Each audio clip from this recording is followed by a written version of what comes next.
I need that sports encyclopedia. We Steve Kim. Got Trent in the cut. Yeah. Where you at, man? In the gym shooting, I'm Durant. You ain't shooting John Moran. Darnell is the Ball State legend.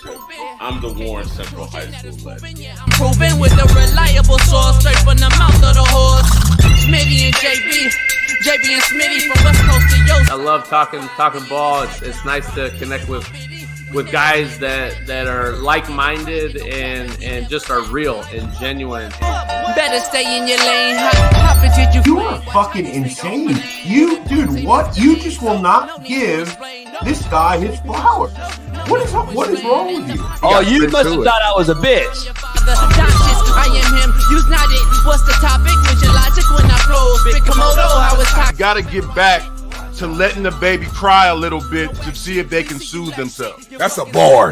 Issues get pressed so fast you don't get sacked like bags and baggage. Smitty and Jason Brown killed it, yeah, it's a rap. We what the game's been missing, we switched it and filled the gap. I identified him after his third fight and I said that guy can be a star. I'm so proud of the show, bro. The gap. Smitty and Jason Brown. To the Coach JB show.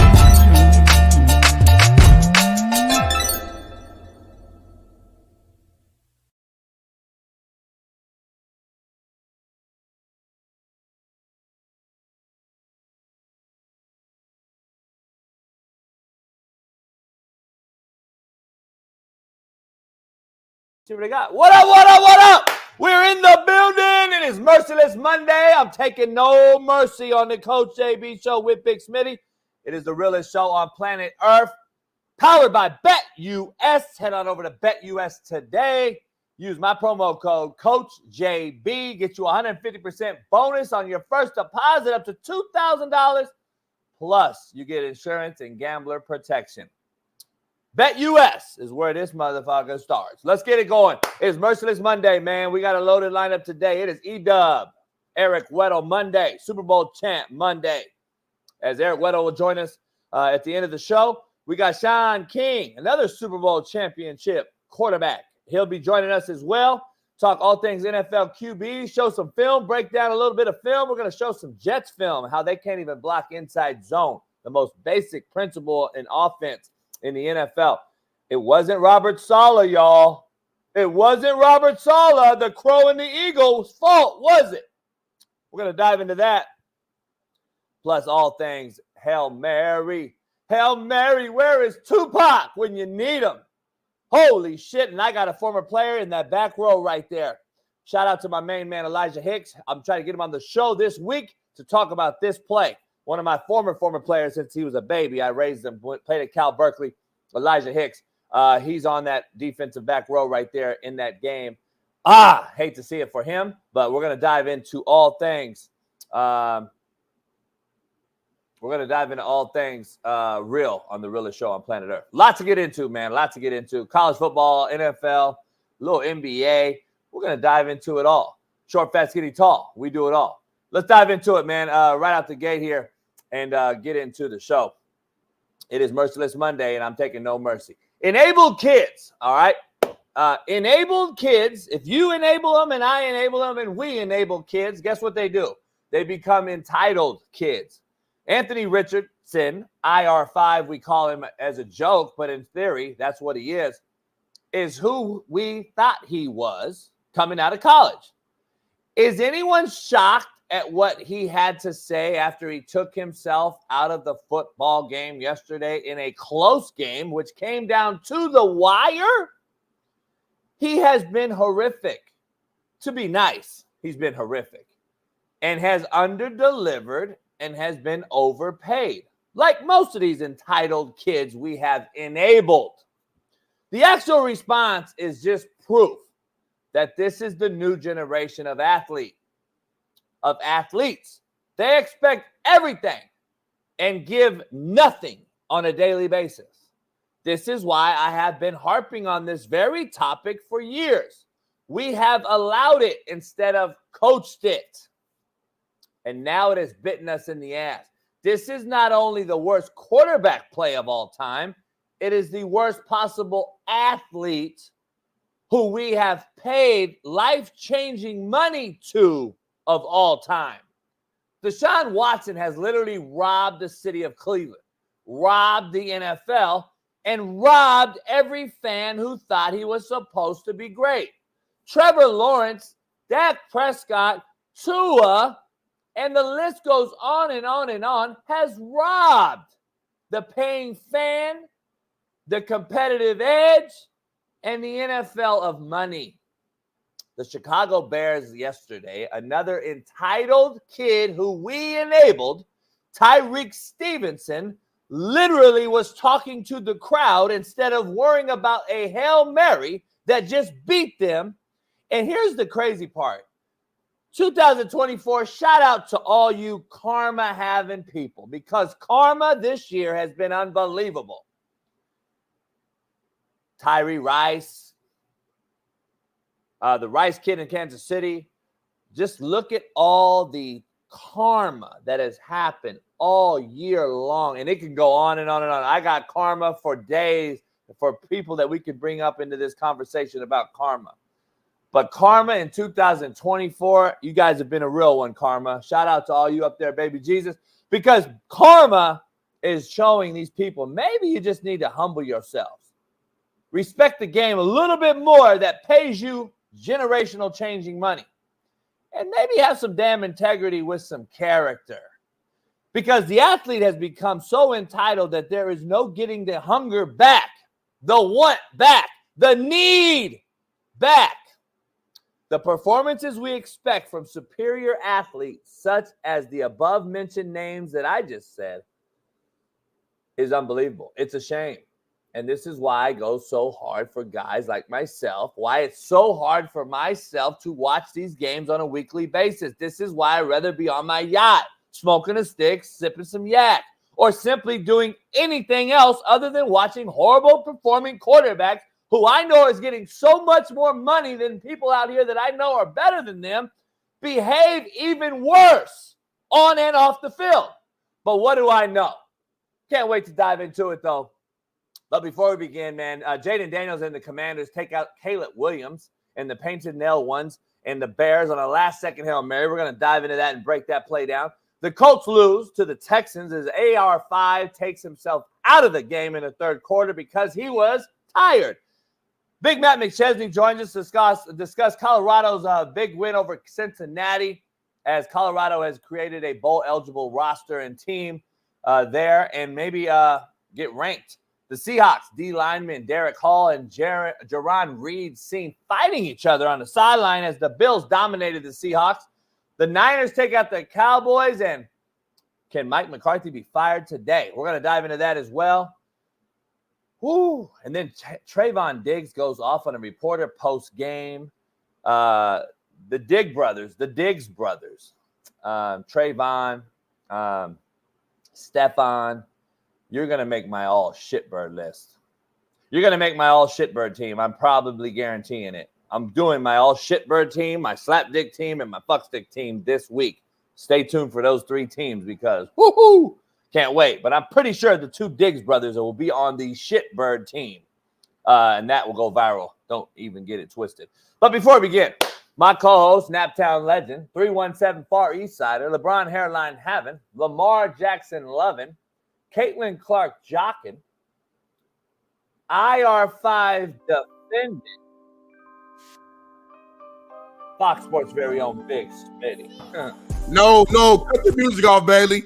Cut the damn music off, Bailey. JB, slow down. I know it's Monday morning. I know you do this every single day, but you got to make an edit to your introduction.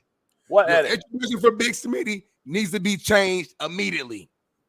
We Hold are on, not saying. Let me reread it then. So read it again. I'm telling you, read it again. Before we begin, my co-host, I've already memorized it. I don't even read it no more. My co-host, Naptown legend. Good. 317. Great. Far East Sider. Better. LeBron Hairline Havin. I'll take it. Lamar Jackson Lovin'. Come on now. Caitlin Clark Jockin. She's the GOAT. Fox Sports' very own. That's where I work at. AR5 Defendant. Stop right there. Stop right there. I am no longer the AR5 defender. I am no longer coming on this show praising AR5. Today is the day that Big Smitty is taking a large leap back from defending and supporting Anthony Richardson. This man, JB, I played football for a long time. You've coached it and played it longer than me. So please correct me right now if I'm lying. I have never in my life had a quarterback or heard of a quarterback leave the game in the middle of a series because they were tired. This is not a position where you rotate. This is not defensive end. This is not wide out. We do not rotate at the QB position. This man went on the podium post-game, JB, looked into the camera and said, I ain't gonna lie, bruh. I was just tired. I need some Gatorade. He didn't say that. Third down, bruh. No, he didn't say that really, though. You think I'm lying? He didn't Baby, really. play the clip. Baby, play the clip right now with the sound. I ain't gonna lie. That was a lot of running right there, what I did, and I don't think I was gonna be able to go that next play. So I just, just told Sam I just needed a break right there. You bullshitting, homie. The man said I was running around. I needed a break. I didn't really know he said that. Yes. So, JB, the man, listen, I've been defending him. I've been trying to be patient. I've been being belly. We argue off camera. I said, give him time. The man went 10 for 32, 107 passing yards. He did throw one touchdown, and he threw a pick. It's either big play or no play. Nothing else. He doesn't make the simple throws. He can't make the check down, the dig route. Your favorite route, JB, is either a Hail Mary, big time pass, which he's good at throwing, or nothing else. He's not even running the ball well. He has 6 carries for 45 yards. That sounds good. Run more. If running is your best thing, well, run more. He's not even running enough. Look, if you look at the wide receiver stat line, 1 catch, 4 yards, 1 catch, 9 yards, 1 catch, 11 yards, 1 catch, 12 yards, 1 catch, 14 yards, 1 catch, 16 yards. It's insane. So listen, Colts Nation, y'all know I'm a Colts supporter. So in the intro, JB, don't go to IR5 defending. You need to go to Indianapolis Colts defending. That's the substitution we're going to make. And right now, at practice or whatever y'all doing in team meetings, going over film, I need Shane Steichen to say, hey, moving forward, we're going to roll with Joe Flacco. That's what it is. Moving forward, we're going to roll with Joe Flacco. So we're going to just keep losing, bro. That game was a very winnable game, JB. The Texans did not play great. We had opportunity after opportunity to go out there and win this game by double digits. And to lose that, it's on him. The defense did all they could do. Michael Pittman Jr. is supposed to be wide out one. Wide receiver one, he got 1 catch. I know he's pissed. He can't say it, but he's pissed. I'm saying it for him. So as a Colts fan for a long time, we got to bench AR5. I'm sorry. So it took yesterday to convince you. I've been telling you for, a year, but let's just say this year. So yesterday, why was it the final straw that broke the camel's back, though? JB, that post-game conference, first of all, I'm watching the game. It was that. That was the straw that broke the camel's back. I was already pissed because I'm watching the game. I'm like, what are we doing? Like, it's just simple stuff he's not doing. Did you see the pick he threw? The pick was horrible. It's like, why would you even throw it over there? It made no sense. Smitty, put your hand out. Smitty, put your hand out. Hold my hand. Hold on.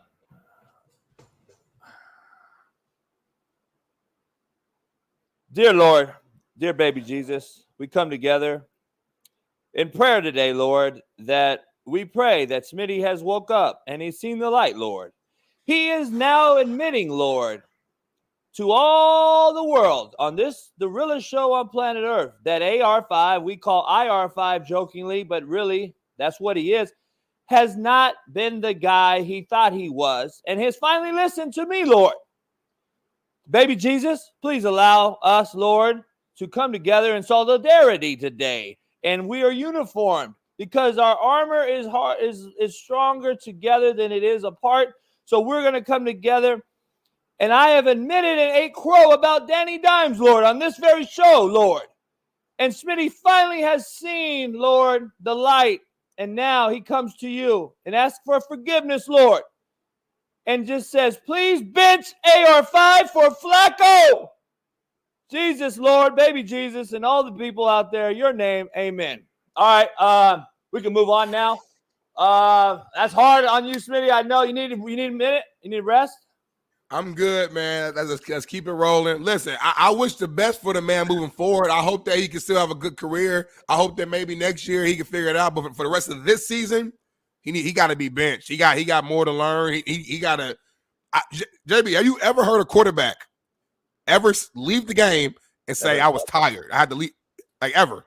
I never heard a player. A player. Now listen, as a D lineman, sometimes like it's a long ass drive. You might be like, hey, give me one real quick. You rotate. But you don't rotate at QB. That ain't something you do. Like, that's not even a thought. I don't even know like how they even like what would you hey, like, I'm tired, bro. Just cut Minshew. Y'all would have been fine with Minshew. I'm just saying, no, that's to me, I've never seen a quarterback do that. I didn't know he said that though. You gotta become a liar. You gotta lie. Oh, hold on. Tell me. You never heard that clip? No, I didn't know he said that. Oh, I thought you see. Yeah, that's why I'm hot. No, you got to be a liar. Yeah, just you got to lie. Nah, man, you know what? I thought I popped something. I came out. Doctor looked at it for 1 minute. I was good. Like, you got to lie. You can't come out there like that. But I'm glad he didn't lie, dog, because I'd rather know who you are up front than know who you are later. I'm just telling you. Great. So the team needs to know that, and I think the team realized that. So I'll make duly noted. We'll make that change. Thank you. Get that down. Make that change, and then it'll be Indy, Colts going forward. Indianapolis Colts going forward. No more IR5, AR5, whatever it may be. I don't know. I saw it coming out. You know, he's 50%, under 50% in college, and you are who you are. And then I've heard rumors and shit. My buddy coached them. I just had a feeling, but it is what it is. We're gonna dive into all that though. But wow, what is it called? An epiphany? I saw it. So. I had one, and I knew that's what it was. I knew something.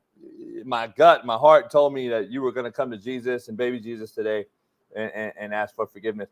But anyway, let's dive into the quote of the day, brought to you by BetUS.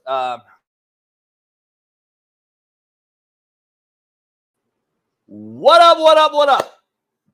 I am here for BetUS. BetUS is now powering the Coach AB Show with Big Smitty as our proud new sponsor. Head on over to BetUS today and bet all things Major League Baseball. We're in the thick of the playoffs. NBA is getting ready to start up, and the NFL is right dab in the middle of the season. You can bet it all on BetUS. Short, fast, skinny, tall, they bet it all. And make sure you use my promo code CoachJB and get you 150% off, up to $2,000 on your first bet and up to 125% off on your second and third bet if you choose to do so. Plus, you get insurance protection and gambler's protection on both second and third bets. So make sure you head on over to betus.com, use my promo code CoachJB, and make it happen. BetUS, the best offshore book in the business. Head on over there today. Is our proud new sponsor, the Coach AB Show with Big Smitty. BetUS. Go check it out. Peace. No, I never coach again. You kidding me? You want me to choke a kid out on this? All right, let's go. Talking to TikTok. Quote of the day. Smitty kind of goes perfect with my intro and what we just witnessed on the podium there by IR5. Unbelievable. Quote of the day. The two pillars of feminism are narcissism and entitlement. So you calling these players you calling these players feminine right now? There's two pillars of feminism. Yes. Two pillars, right? There's a pillar over here, pillar over here. Over here we got narcissism. Yep. Being cocky, thinking you everything. Yep. And then over here we have entitlement. I deserve that. Give me that. Give me. Which we've enabled, by the way. Just throw it out there. The adults in the room, I'm going to admit it. The adults in the room, whatever generation you're from, has enabled it. We either coach it or allow it. We've allowed it. But you put those two pillars together and you get feminism. Just throwing that out there. It's a different quote. Okay, so I want to bring it up. The two pillars of this feminism. plus this equals that. Feminism. Interesting. I learn something every day. I literally learn something every day on this show. Here's another one. Contrary to belief, brought to you by Prize Picks. You can head on over to Prize Picks, use my promo called Coach JB, and also figure this one out. Entitlement is when mediocrity throws a tantrum, contrary to belief. So you take mediocrity. Mediocrity gets pissed off. Has a tantrum, and that equals entitlement. Hey, he hate when you smack your lips. It's JB's biggest pet peeve right here, y'all. And then the motherfucker walks off too. He walk off though. He don't tell you. He don't look at you like a man no more. Man, cause he's tripping. Man, Cody's tripping, man. Motherfucker, you were just talking to the crowd, homie, during the Hail Mary. My homie was up there. That's these motherfuckers, man. God. Anyway. He said my homie was up there. That's these motherfuckers. Hey, entitlement is when mediocrity throws a tantrum. The mediocre kid who tips the ball like a volleyball player up to a fucking guy to catch the ball is now throwing a tantrum, which is entitlement. That might be top 8 right there. That might be top 8, JB. Entitlement is when mediocrity throws a tantrum. Look at what IR5 just did. Mediocrity threw a tantrum. Checked out at the game. I mean, there's no ifs and buts about it. I don't care how tired you are. Imagine Michael Jordan or Kobe, who we've all seen, like, I'm tired like this, right? But guess what? Kobe and Jordan used to do this all the time and then be like this. Yeah, never mind. Yep. It's the last fucking play, or it's the last quarter, or I gotta suck it up. Kobe had 60 points his final game and was just cooked out there. We don't have it no more, dog. We don't have it no more because we've enabled and entitled these kids to an all-time high, and we keep allowing it instead of coaching it, and we're just like, we've ruined the fabric. We've ruined the fabric, man. I just truly believe it. So look, your rant said you don't want IR5 no more. I got to dive right into the poll question. And everybody in the chat, you can chime in. So Joe Flacco should be the starter moving forward in Indy. So that's the poll question, by the way. So the proper way to say it for everybody out there. Should Joe Flacco be the starter moving forward in Indy? Yes, sir. It's time, man. It's time. Because if you look at our team, we have a pretty good defense, man. Like, I always bring up Zaire Franklin. To me, he's one of the best middle linebackers in the game. Right alongside, his teammate EJ Speed. Our D-line is solid. Like, we're holding teams pretty well on the defensive end, but they're on the field too much because we're not getting any sort of drives going on the offensive side. And then you look at our receivers. Josh Downs had a pretty nice game yesterday, whatever. He did catch that big-time ball down the field, and he got over 100 yards, whatever. But Josh Downs, very talented guy. Michael Pittman is supposed to be our wide receiver number 1. Alec Pierce is a good – we got weapons, but we're not giving them the ball because we can't make the simple throws down the field. As much as I want to – as a Colts fan, as much as I want to look into the future and find that next franchise QB, at some point you got to worry about the now too. And it's like we have a good team now that can actually make the playoff. I mean, we're 4-4, I think. I think we're like 4-4 right now, if I'm not mistaken. We have a chance to make the playoffs. That was a big game. That's an AFC South matchup. The Texans already won the first matchup, so this is our second time playing them. They were 5-2. We were 4-3 going to that game, so we beat them. We would have jumped them, I believe, in the AFC South standings. That's huge. Now we lose that. We're 2 games behind them. Not just 2 games from record, 2 games from they swept us. It's only the second time in the last I think ever. The second time the Texans has ever swept the Colts in this season series. We own the Texans historically. We've owned them. So to lose that game, and it was so winnable, and to see how hard the rest of the team is working. And we know one player is a huge culprit, a huge reason of why we're not getting to that next step. For the betterment of the team, so you don't lose the locker room, you gotta bench AR5. And again, I'm not saying it's a forever thing. I'm not saying the guy's career is over. He just has a lot to learn. He has a lot to learn. I'm looking at the Green Bay Packers, and I saw, Jordan Love had went down, and Malik Willis came in. I thought, from what I watched, looked pretty solid. I'm like, damn, I would have Malik Willis right now. Same type of skill set, right? Same can run, throw, big arm, but at least he's managing the offense. AR5, man, is just bad right now. And it's just the truth. I can't defend it no more. It's bad football. It just is. There's no doubt. It is bad. It's just bad football everywhere, though. I've been saying it for a long time. It's been bad fucking forever. By the way, not everywhere. Yeah, it's everywhere. Caleb Williams, I want to say, had 33 yards passing entering the fourth quarter last night. No one was talking about that, though. You guys do know that, right? I don't know if anyone knows that. Do you know how many yards this dude had going into the fourth quarter? Does anyone know? Can I be fact-checked? I want to say 33 yards, 36 yards, and then I think he had 90 in the fourth. So he had 130 yards passing. I mean, he had 131 total. Yeah. They almost won the game. He had 36 yards passing in the NFL, homie. Make it make sense. Please tell me that we are an all-time high quarterbacks. This is every weekend situation by some quarterback in this league that has this type of performance. Caleb's had now 3 of those performances, while his counterpart, who went after him in the draft, and we could all sit here and eat crow and talk about it. If was a fifth, we'd all be loaded. And my auntie had balls, she'd be my uncle. And we're regretting not drafting Jaden Daniels first with this Bears organization. Listen, it's not the same. We always want to say, well, it's Mahomes-Trubisky draft. We should have drafted Mahomes instead of Trubisky and blah, blah, blah.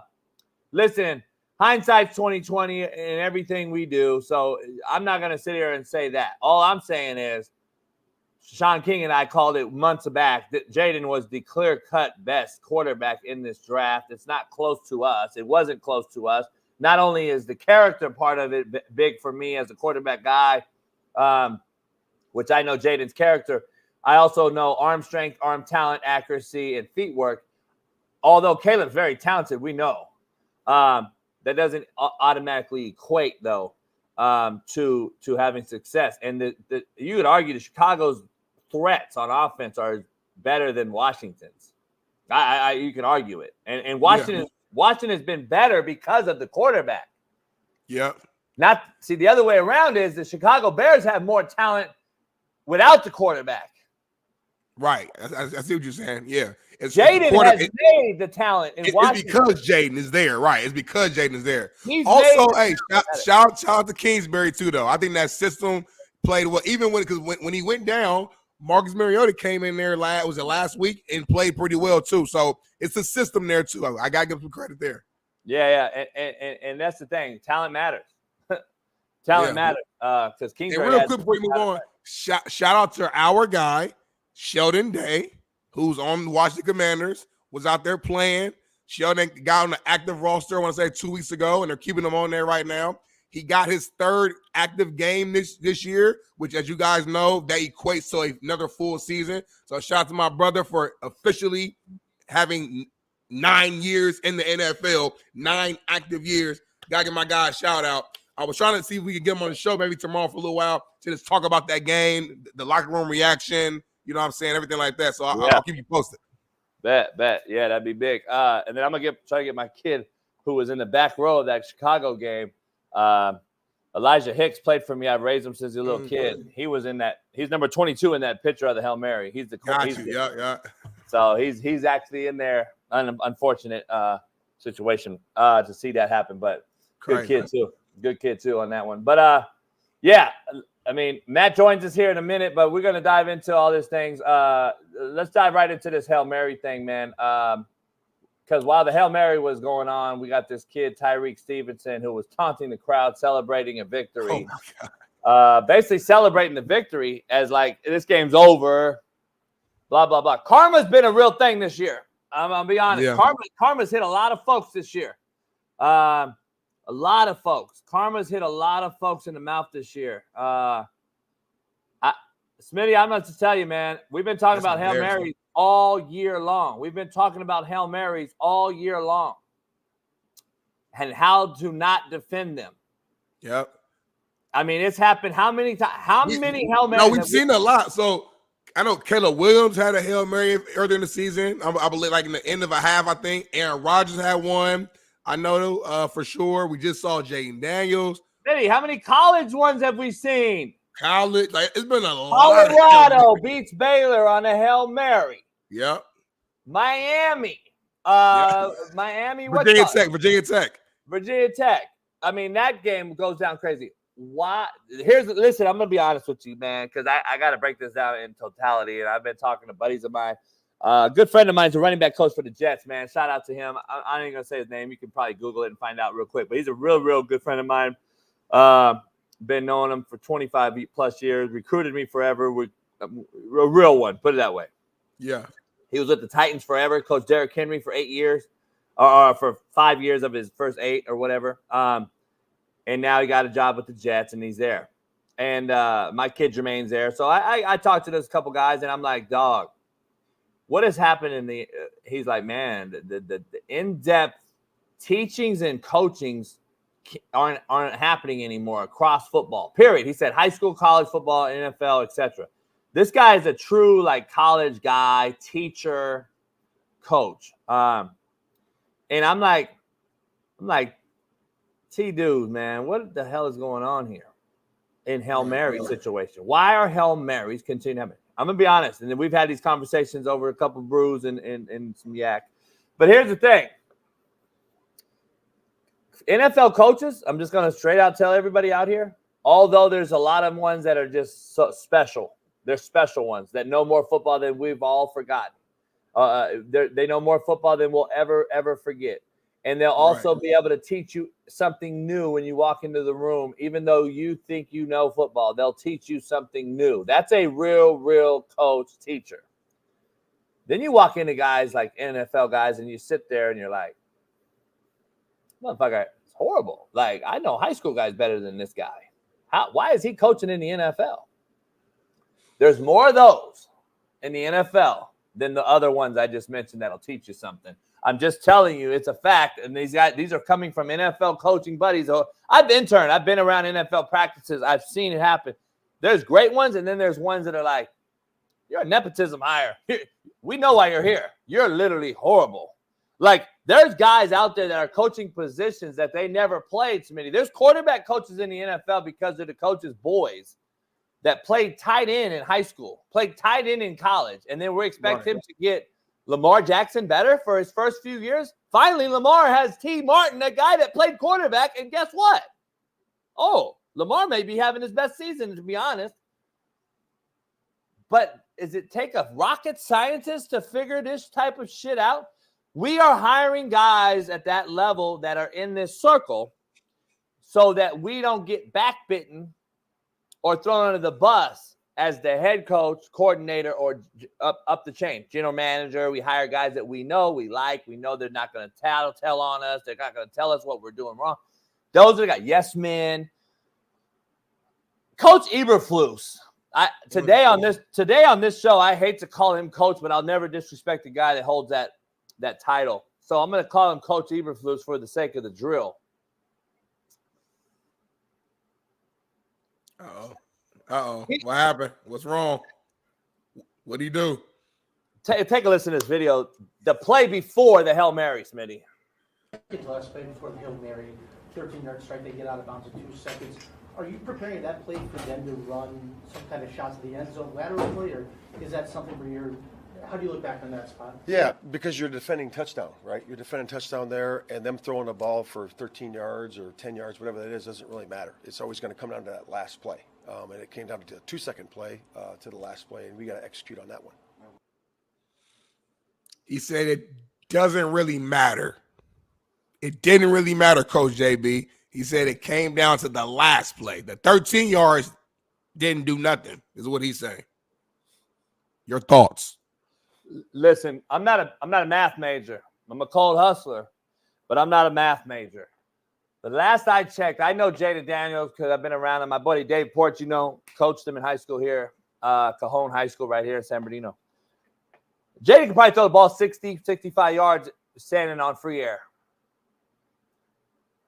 Can't throw it 80.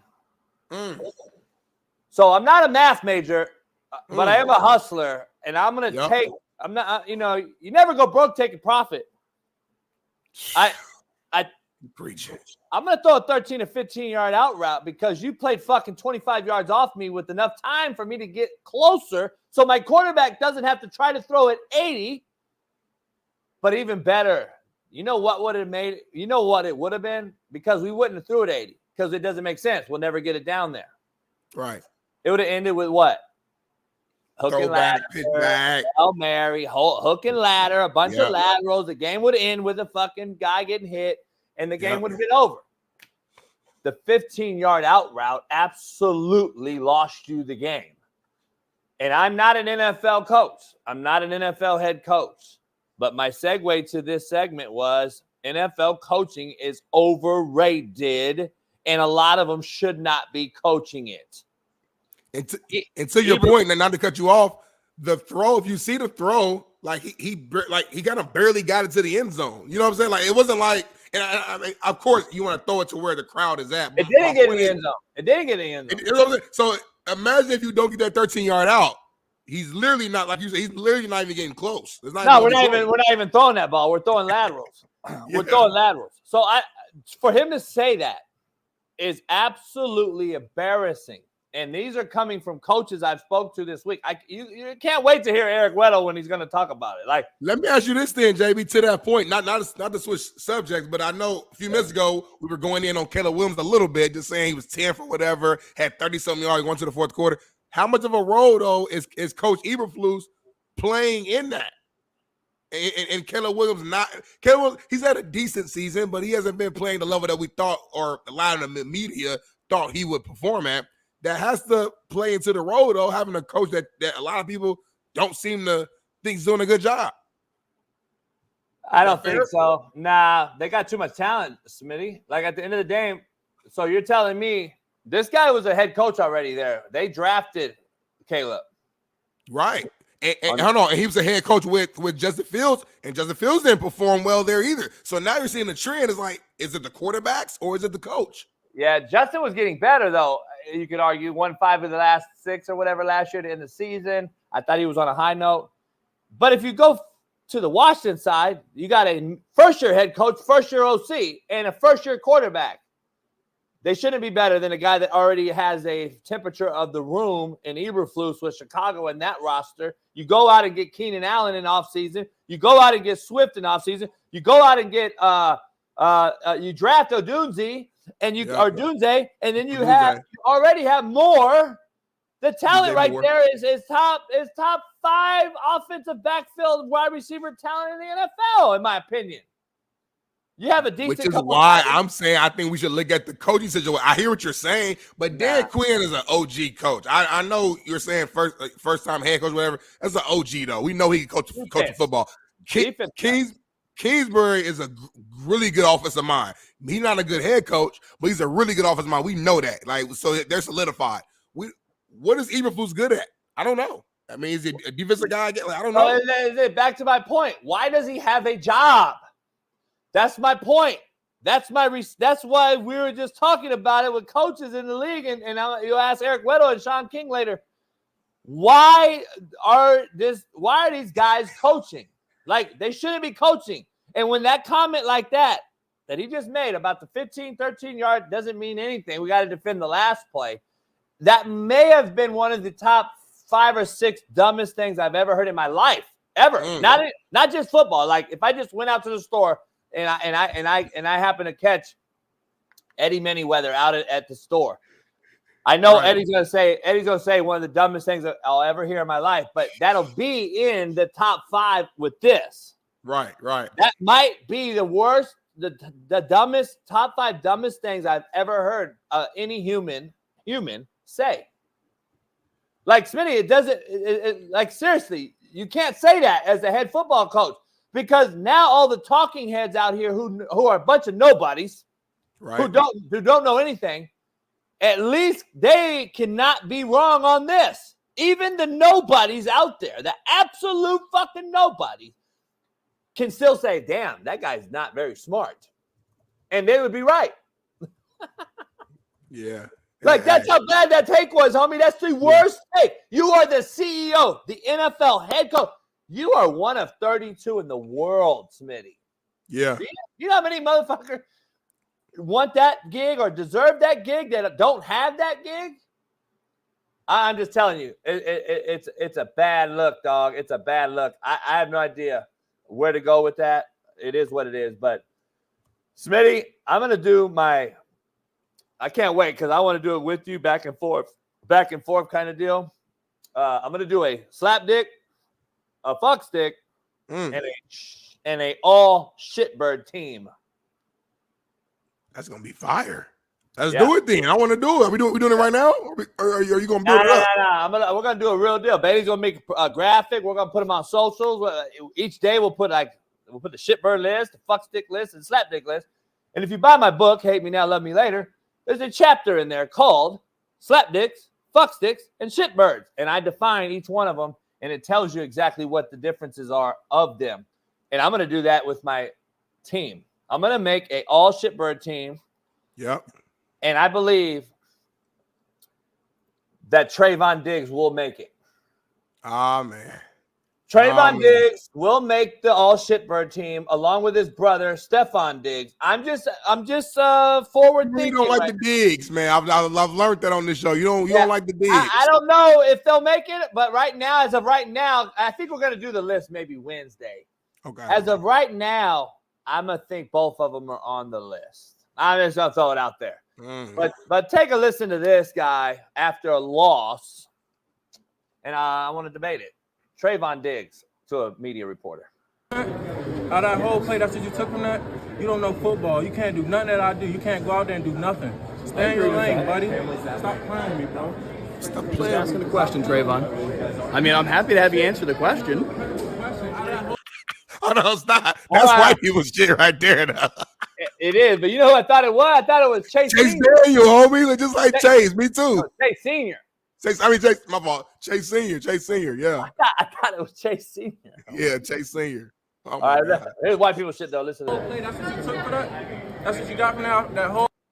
Trayvon, I just want to talk, guys. I just want to talk. I just want to talk and be good. I just want to be good with you guys. Play, that's what you got from that? I'm asking. We can talk about it more. What were you doing? And that's how it sounds right there. Now, that's black people shit right at the end. Talk about these nuts. That's black people. So it started with white people shit. It ended with black people shit. It did. That was white people. Do you know what play he was even talking about? I'm not even for sure because I never got context of what they're referring to. You know what's crazy though? This is a guy that says don't talk and don't ask me questions. That's their job. We all know that that's their job by now. You can not like them. You can do all that shit. We got political figures have to answer to media members. Presidents, ADs, coaches, players, y'all are obligated. That's what they made. Y'all made the rule. I didn't. We didn't. The powers that be made these rules.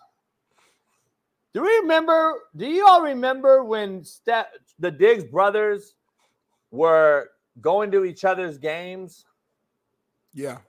So remember when the Bills went and they lost to the Bengals? And then Stephon Diggs got on a PJ and flew over to watch his brother beat the Niners. Do you remember that the media attention that they were asking for by media members to show it? And then they did. And then this one particular, Trayvon Diggs, had a kid with them and then ran up on the media member. I wish we could find that video. He ran up and was clowning with the media, like wanted the media attention. Right. Now you can't ask me nothing because I lost. See what I'm saying? You can't have it both ways. Like it's being a hypocrite. I get embarrassed by it, homie. Contradicted. I mean, listen, say what we want. The media grows the games of any sport. Now, you might not like them. They might be annoying, all that. But without media, these sports leagues would not be as big as they are. The storylines help grow the game, whether it's beefs, whether it's stuff for fantasy football. Like, you literally need media, good and bad. So to your point, JB, you can't be all in my face loving me when things are going well, but then you can't stand there like a man and take it when you lose. I get being frustrated. That's okay. It's okay to be frustrated. I've been pissed off after a loss. I mean, of course, that's natural. But you ain't gotta disrespect the media guy as if he don't know what he's doing. And listen, if I understand sometimes they ask stupid questions. Maybe he asked a dumb question. Well, just educate them then. Use that time to educate us. You know what I mean? Like, there's a way to go at a media member to where you make them look bad without you sounding ignorant, though. You know what I'm saying? Like, he could have broke down at a high level from a football X and O standpoint the reason why, he did what he did. Again, I don't know what play they were talking about, but it sounds like he was asked about a particular play because Trayvon started off the whole rant saying, you watched that play and that's what you got from it. So instead of getting mad and showing your anger, you clap back, so to speak, by being smarter than him and breaking down some shit to where he wouldn't understand. If you have that play, show what you think it is, because that is the play that I'm pretty positive about. And I'll show you why they're asking about it as a coach and as what I would be asking Trayvon Diggs as the coach. I don't even know if I'd be asking anymore. I'd probably be telling him what he's going to end up doing. But we call it loafs, Smitty. When we're coaching, we take notes every game, and I got Smitty on 3 loafs this game. Yeah. Your grade dropped. Now watch him on the top side there, 7. Yep. Is that maximum fucking winning effort? Is that maximum winning effort? And Troy Aikman, a legend there, has come out. Look at this. That's jogging, Smitty. That is a fucking horrific effort. And you wonder why you're being questioned? Here's the issue I have. Number one, Troy Aikman called out the offense and said, you guys have no effort. You don't come off the football. You don't go POA, which is point of attack for all the layman's guys out there. They don't understand that means the receiver's on the backside of a run play, and the run play is going this way, and the backside receiver, point of attack, needs to go cut off the backside safety so the running back can now cut back off your backside of your jersey and continue to run. That's what great maximum winning effort is. Backside receivers go get point of attack and get fit in the run game. The Cowboys don't ever show up on the film on the backside of a run play. They don't block. They don't block play side for the run plays. They don't do anything with any type of effort. And there you saw it on defense. You saw it on defense. And that is what Troy Aikman was talking about. When he was talking about offense that he knows about, he didn't even talk about defense. He was like, I'll stay in my lane. Even though I know enough about both, I'm going to go over here and talk about offense only. And then you see that effort on defense. Yeah, it's absolutely question worthy.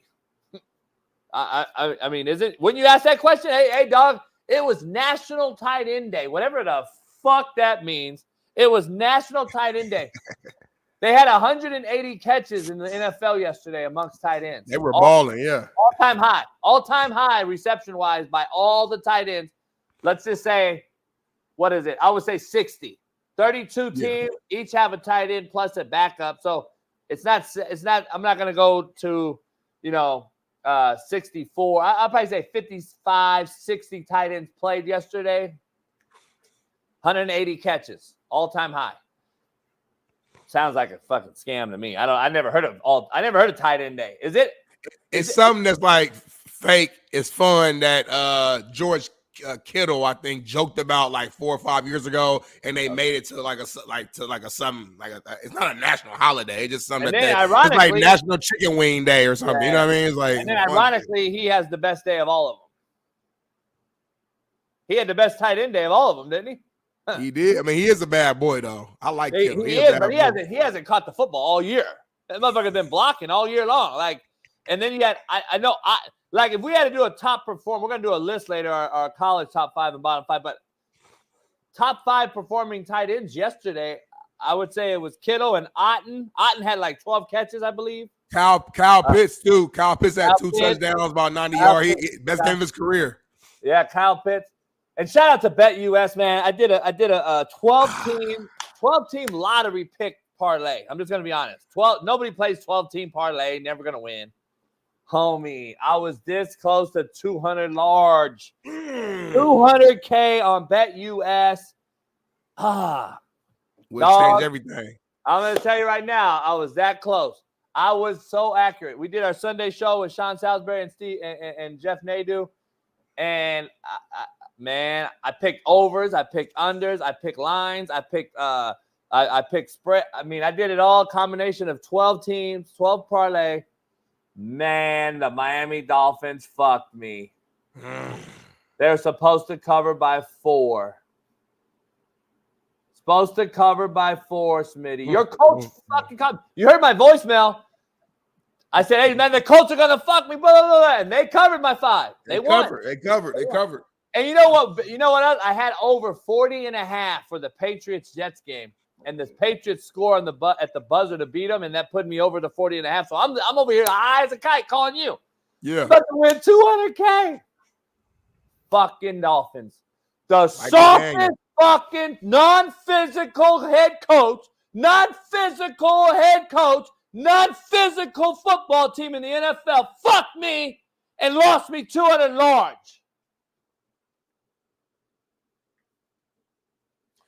If you would have won that $200,000, what would have changed in your life immediately? Nothing. I make $200,000 tomorrow. But anyway, you still do this show today? Yeah. Tomorrow? Today? Maybe not tomorrow. We got one more topic, I think, before we go into this break. I know you're gonna love this. Niners defensive end Nick Bosa post game, man, kind of jumped into Brock Purdy's interview wearing a hat, showing off his support for MAGA and Donald Trump, pointing right into the hat, man. We all know for a while Nick Bosa's been a Trump supporter, and he put right now it's the nitty gritty times, meaning that we're right a week away or so from elections. So this is the time everybody's going out, kind of putting their flag in the ground, putting their stance in the ground of what side they're on, and Nick Bosa is the latest to do so. JB, what's your reaction to this? I'm sure you love this, right? No, I didn't know that. No, I don't love it. I don't really care. What's funny about it is the brothers in the chat, like Keandre Woodside and guys like that. Keandre, did I cut you? I'm trying to remember you. Keandre, man. K-Dub. He's in here all the time. Shout out to Keandre. I don't know if he got cut or he left the team or something. I know there was something. I remember him saying. But anyway, he came out and was like, he just said, not a surprise. Keandre said, not a surprise that he would wear that hat. It's not a surprise for Bosa. It's not. Here's my rebuttal. Like, Keandre says that as if it was like I don't know. All he said was not a surprise that Bosa supports Trump. It makes sense. But you say shit like that, it's always got undertones, and everyone wants to talk about it's racism involved, and he's a white boy. Of course he's gonna vote Trump. He's racist. That's the undertone you get, just like you and Mina and all that. Here's the take I got. So how does all the brothers, 90% roster, accept that and take him, Keandre? I mean, the question. They won the game. Doesn't seem like they're not playing for Bosa, with Bosa. Doesn't seem like they're hating Bosa. It doesn't seem like the team really gives a fuck that he wore the MAGA hat. I'm just throwing it out there. Because when we see it on the other side and we're watching these guys come out there like Beyonce, who didn't even perform, and Kamala paid her $10 million, that would have been hot. I would have been hot as fish grease. You don't even perform out here, and you just walked off 10 mil? Anyway, she had to get back on that flight to beat that Diddy case. You got to pay way more to get Beyonce to perform. Beyonce in Texas telling the people to vote for you is bigger than her performing in that moment for you. Kama's happy. Kama's happy for that. No, that's why everybody's mad, though. The ticket was she's performing, and she didn't. She walked out. You wouldn't be mad? If you paid to go see that, you wouldn't be mad? No. She didn't perform. But you were going there to see her perform. This ain't no Beyonce concert, homie. If you want to go to a Beyonce concert, go buy a Beyonce ticket. If I'm going to a rally, a Kamala Harris rally, I'm not going there. I'm not buying a ticket for the sole purpose of watching Beyonce perform. That makes no sense. But that's on the ticket that you bought. She was supposed to perform. How many people do you really think would have went if it said she's just gonna come endorse Kamala and leave? Nobody would have went. Come on, homie, keep it real. Yeah, still would have been rocking. Let's be real. We from the hood. There ain't no hood motherfucker. I don't give a fuck who's endorsing who. I ain't going out there to see no motherfucker just talk about endorsing somebody and not perform. They got over on your people, homie. They got over on them. They lied. So anyway, back to the point. I saw on the other side. I saw that on the Republican side. You guys had a big time comedian over there saying a lot of jokes and stuff like that. I know Bailey in the background's loving. He loved every second, every joke about it. And so right now you're seeing both sides just kind of, have people represent them. And Walls was hot. Your boy Walls went live, and they said, like, he did a live reaction to the dude. Oh, for real? The dude talking about Puerto Ricans or whatever. Yeah. He went live and was like, this is what you do. But it's crazy that Walls had a comedian on his time the day before who said a bunch of shit about Nazis. But it was okay. It was okay, though. Hey, you see how it go, homie? It says that can't be true, huh? Hey, like we always say, these commercials, I just laugh at them. Yeah. Both sides are just it's both sides.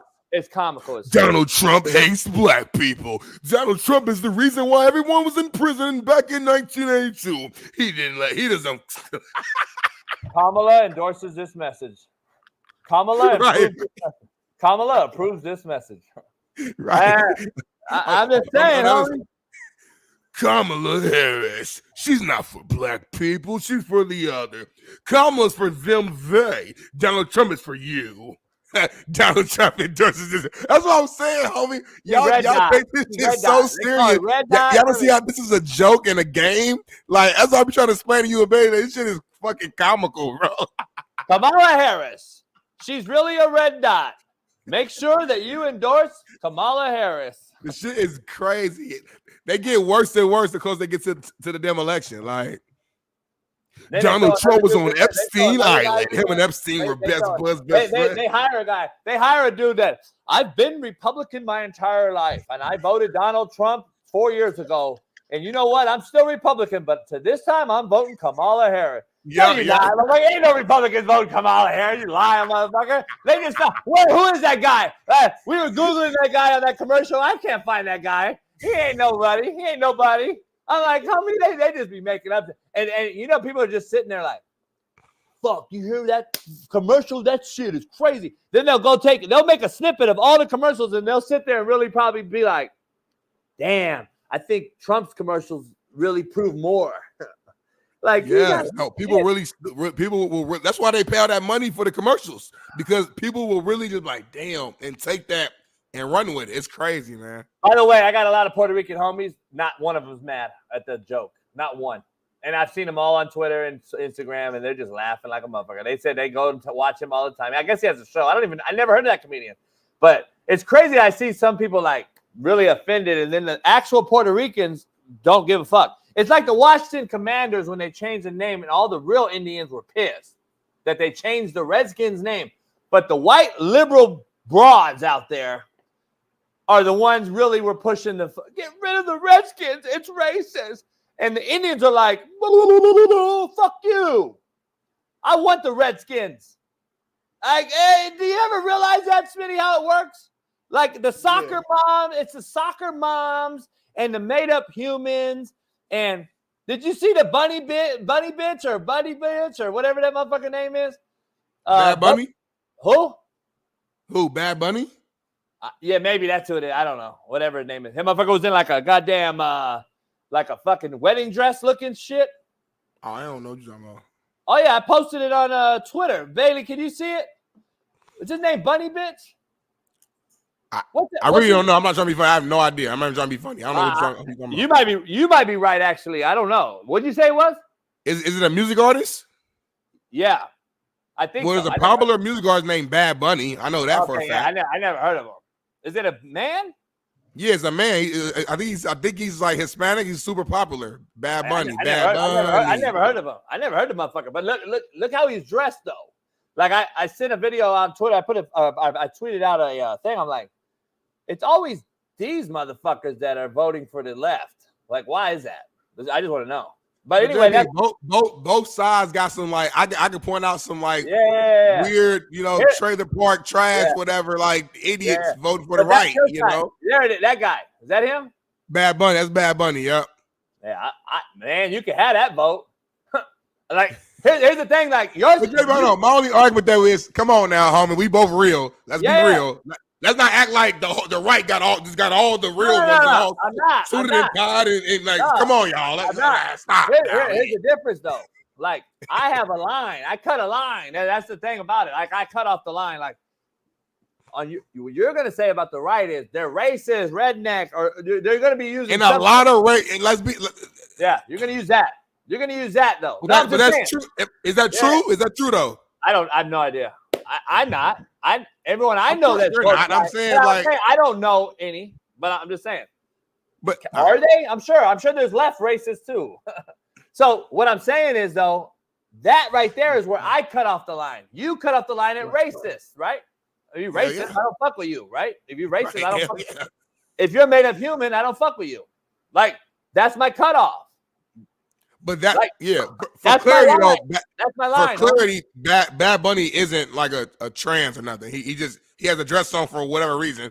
I don't know but he's not that's a dude. Okay, but that's not a dude. That's my point. Like I'm saying I don't know if he gay, straight. I don't know about that. I'm saying that's the Kamala Harris. I'm saying he's not a trans though. Is all I'm saying. I get it, but that's the voter for the left. That's always that looking guy. But why are you wearing that then, homie? Like, anyway, we got Big Matt joining us. Matt's coming on. Dennis Rodman did the same thing in the 90s. But we got Big Matt on here, man. Yeah, bitches. There's a difference. Bad Bunny do too. Oh, yeah, I think JB, just trust me. I get it. We got Big Matt McChesney on the show right now, and I know he has to be on the high because his Colorado Buffs are ranked number 23 in the nation. Last time I looked, they beat Cincinnati 34-23. They're 6-2 on the way to win the Big 12. All the haters and naysayers on this live show didn't believe. Dion asked us, do you believe? And Coach JB did not believe. He said there was no culture, Matt. He said that this team was the same team as last year, Matt. He bet me $1,000 that they wouldn't win more than 5 games, Matt. They're eligible for the first time in years, Matt. How are you feeling right now as a longtime alum, a Buffs legend, and current supporter? I'm on cloud 9, bro, and I'm not gonna I've lost my voice from Friday night, and we had a huge brawl in the game Friday night, which was crazy. And then won 70-10. And then Saturday night was nuts being there. Nick was up as a recruit again, and I got to talk to Juju and the Smith kid and try and help a little bit on the flippy. So I think that there's going to be some big news with those two this week too. Buffs 6-2, nationally ranked. They've got 4 games in front of them that they will win. They will beat Texas Tech and Lubbock. They will beat Utah at home, who just got beat by Houston. No offense to Houston, but they're not very good.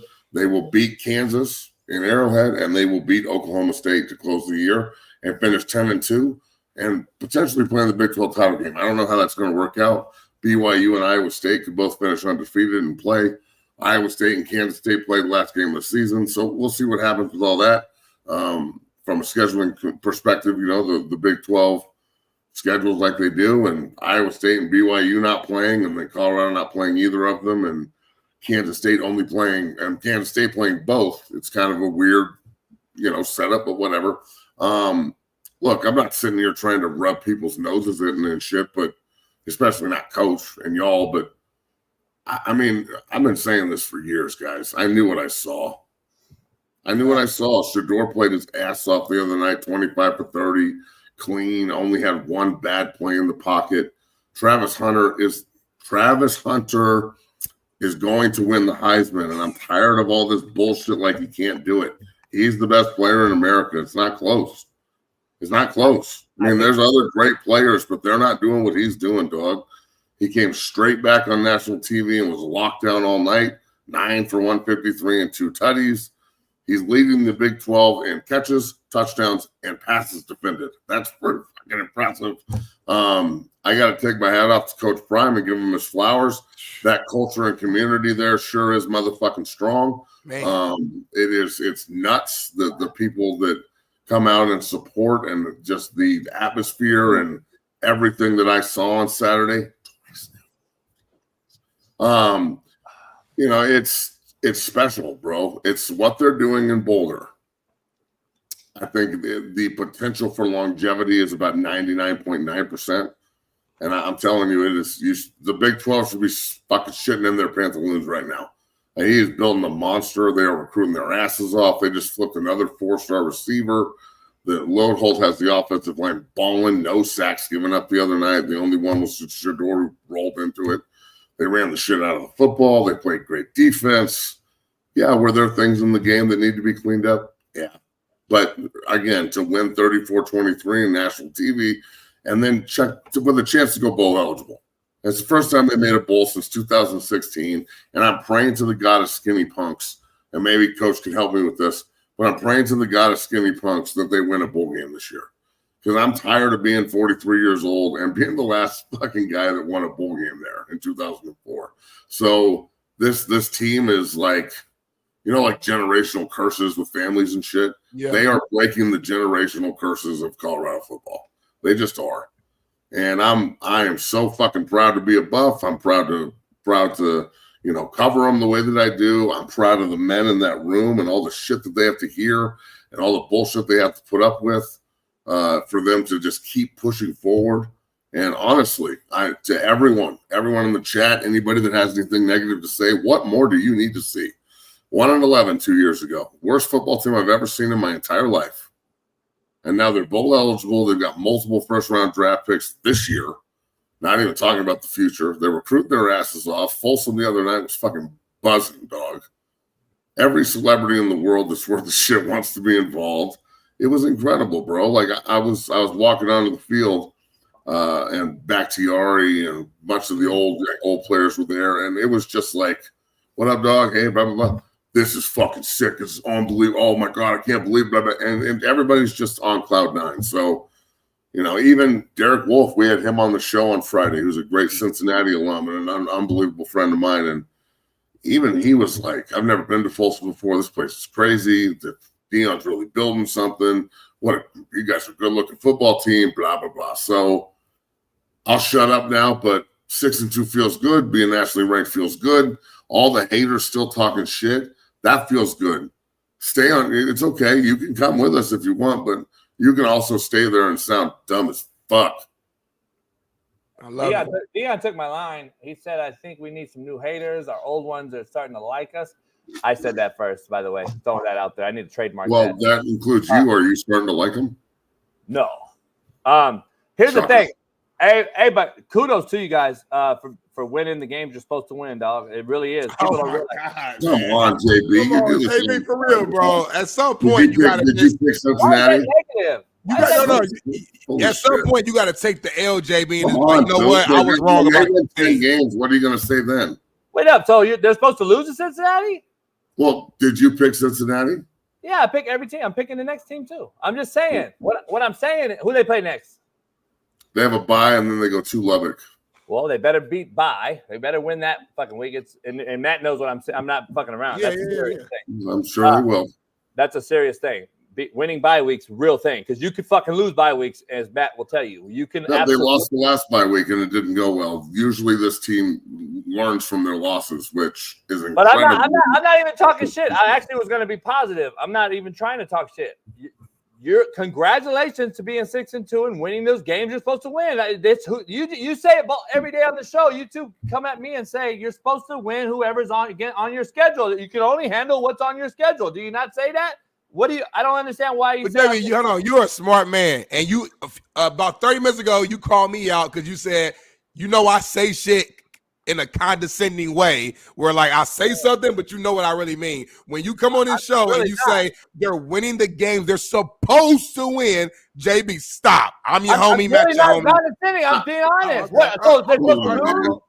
But again, what is it going to take for them to switch you? Is it just the logo at this point? Like, is it just the fact that I'm an alum and like we're on the show? I don't get it. I'm a Colorado guy my whole life. What do you mean? I know you are. So why? What is it going to take, dog? So listen. Two things can be true, as Smitty says, right? So I have to be a hater in order. No. I'm not calling you a hater. I'm asking a simple question. And I know I'm getting to it. My thing is the guy I respect more than maybe anybody on a lot of these topics. What is it gonna take, dog? Well, no. Here's the thing I'm saying. Like, people say, "Oh, JB's jealous." What am I jealous of? I don't ever want to see ill, because I'm gonna flip it and show you guys why I'm not jealous and tell you why I'm real. But here's the thing. Just because I don't agree and think that on this side they should win the games they're winning, and they're winning, and kudos to being 6-2 and turning this thing around. No question about what he's done. On the other side, I can't just agree that they're playing great competition and winning games against these superior opponents. They're not. They're bad teams. And so why do you keep picking them? Who? The other team. Oh, because it's good for business. But here's my point. Like, that. The bottom line is, though, they're not playing very good teams, Matt. You got to be a realist, Matt. So you thought Cincinnati is a bad team? They're 5-2. They're going to win 8 games, 9 games. They were tough as fuck. This is a good team. They're not a bad team. They were 5-2, bro. They were fighting for everything just like CU was. No, I'm not. Kansas State's not a bad team, and they have them on the fucking ropes and should have won. Like, come on, man. That's what I'm saying. Since he's not Georgia or Texas, I get that. We're not saying Colorado's at that level, but I'm saying not saying they are. I'm just saying they're not playing. Okay, listen. Let me put it another way. They're not. Yeah. This is not the Big 12 we thought it was going to be going into the season. We thought Oklahoma State, Baylor, K-State, KU. All these other teams were like, oh, fuck, Arizona was supposed to be way better. Utah, look at the teams that have absolutely hit. So, again, but there's other teams that have taken off. And you guys are beat who's on your schedule. Kudos. No, I'm not hating on Colorado. I'm glad you guys are winning. I'm just saying I haven't seen them play one good team yet and win. Oh, my God, dude. So I'm just saying, I'm being honest. So that's your truth, bro. Then roll it. I'm just saying a Hail Mary against a Baylor team. It's all good. But I'm just saying, Smitty, Baylor's 4-4, homie. You threw a Hail Mary to beat them. You believe? I think Shaun might have said this too. Everybody, look, I'm not going to sit here and argue. It's not an argument. That's my opinion. I'm glad you're winning. I truly do want to see them win. I have Colorado blood life, but at the same time, I don't believe they've played anybody. Why can't those two things be true? They can. In your world, they're true. In the real world, it's not. Now let me flip it for you guys. I want to eat crow and rectify something. How Shedeur Sanders doesn't have Heisman consideration is blasphemy. I agree. Yep. And why you think Travis Hunter should be the Heisman is also, to me, a little bit awkward, because I think Genty's by far the best player in college football this year. Travis Hunter may be the best player. Let me be clear. No question. I've been saying it for a long time. Travis Hunter is an anomaly. But I believe he's missed some games. He doesn't do enough on one side or the other because he's so great on both sides. Let me be sure I'm clear what I'm saying. What game did he miss? You know what I mean? Huh? What game did he miss? What game? He got hurt. He's played in every game. I know. He got hurt and missed a game. Then he missed a half of another game. He didn't miss a game.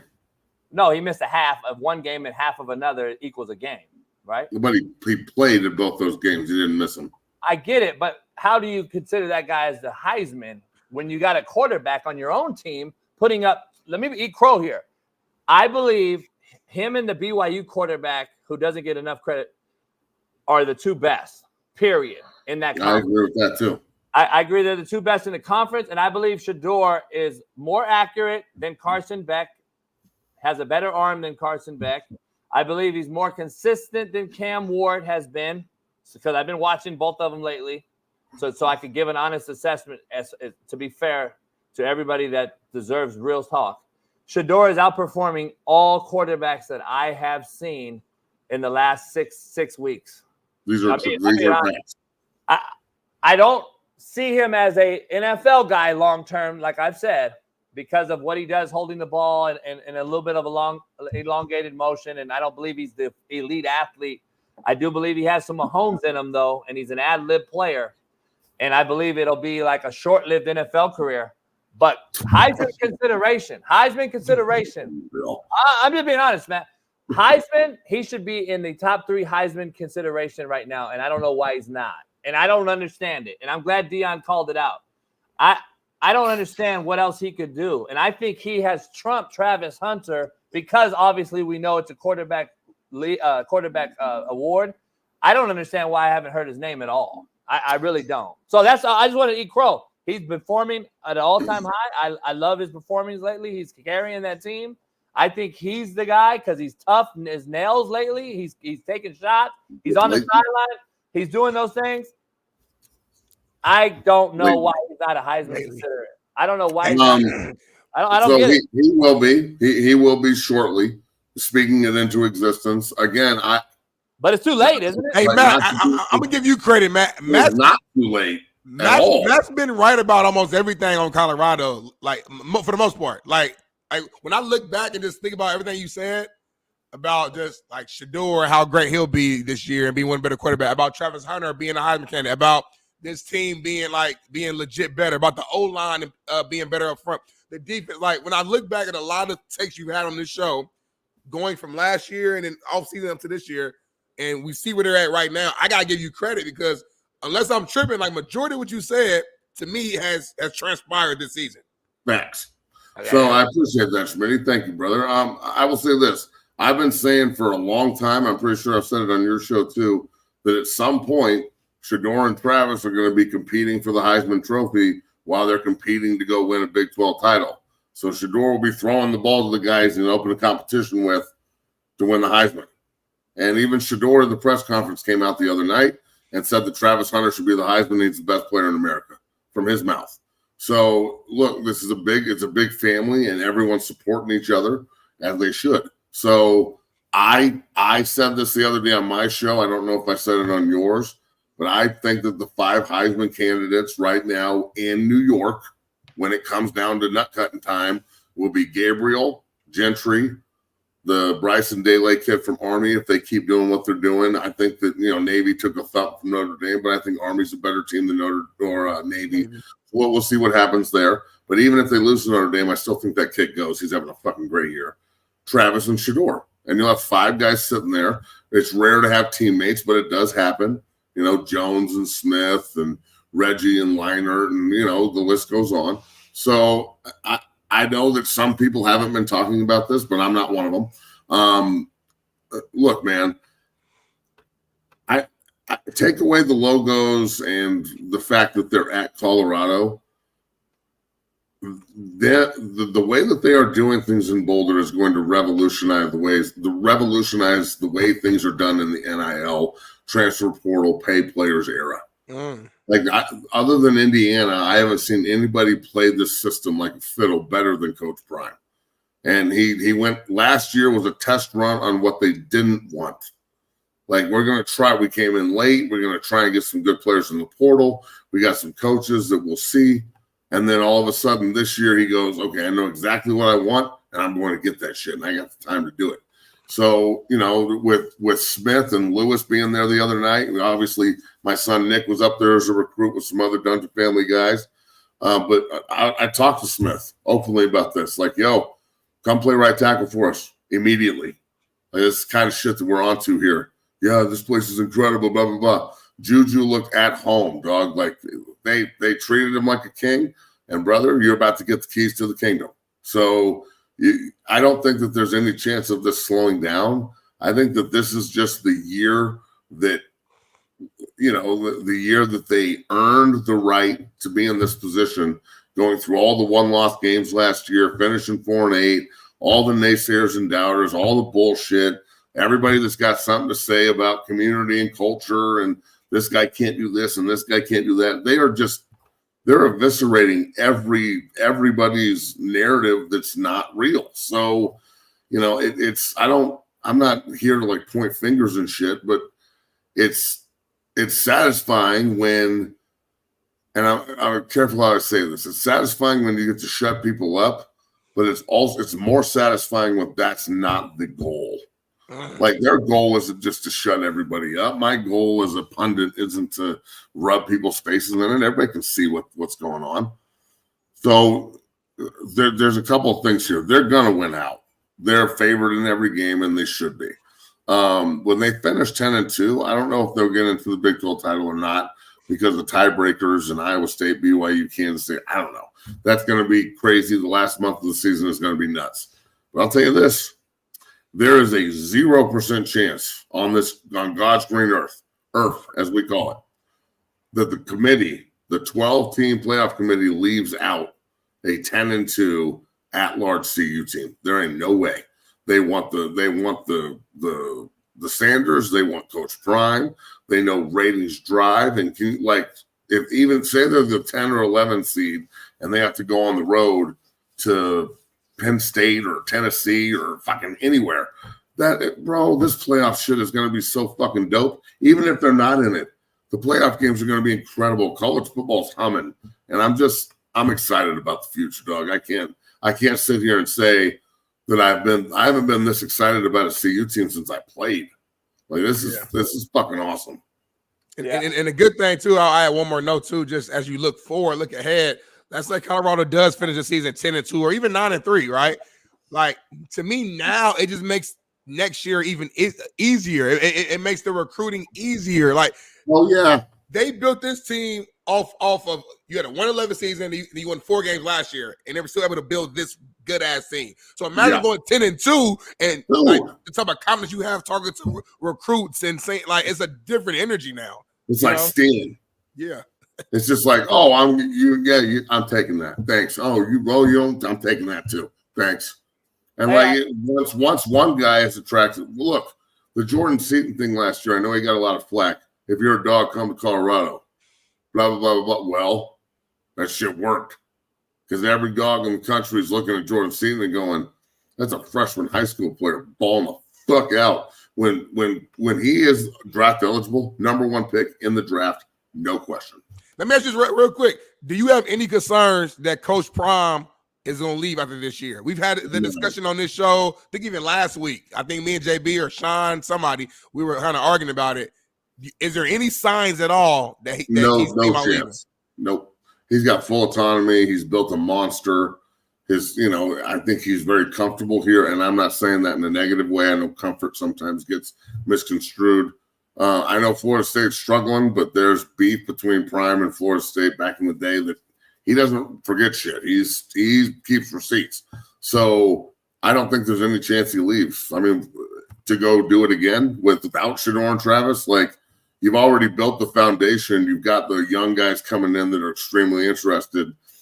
2 years ago, if you would have told me CU would be recruiting a top 5-star quarterback and the best offensive lineman in the country, and the next year the best offensive lineman in the country, and they're flipping 4 stars, and they're, God knows what they're going to do in the transfer portal, and the guys that now, not that they're going to get, the guys who want to come to Boulder that are elite talents.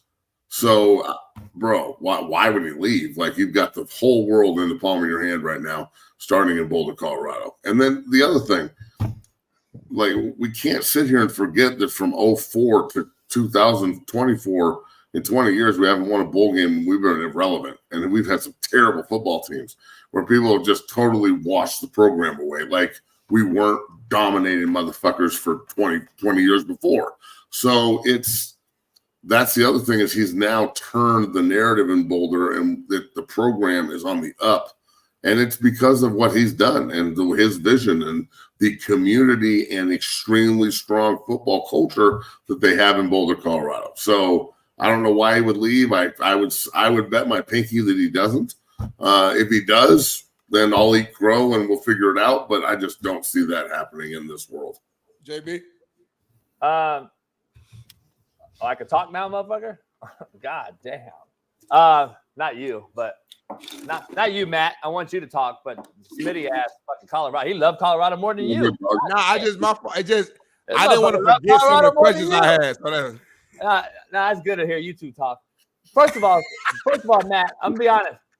Matt, are you really gonna come on the show and be like, I never was going to vote for Colorado to be good. Like, come on, you're an alum. Everyone knows that. Come on now. Number one, you're supposed to do that. And I've defended that on this show because you have said that regardless if they're shitty or good. So you should enjoy the fucking winning side. When they were 1-11, I was pretty adamant about how terrible. Yeah, but you're on this show still like, I'm a fucking alum. I'm going to be here regardless of who. Yeah, then, of course I am. Yeah, that's true. Okay, that no doubt. Now you had Carl Reed on. Carl's a good friend of mine, obviously, and I've known him for a long time. Carl's awesome. Yeah, Here's great show. I did something on my show last week because he made a comment and he said that he thinks this is the best college football has ever been. And I wanted to dive into your comment before you get out of here real quick. You think it's at an all-time high, the 12-team playoff, blah, blah, blah. I'm on the opposite side. You know that. It's pretty incredible, yeah. Yeah, you already know I'm on the other side. But I don't think – damn, did I lose everybody? Bailey, I lose everybody?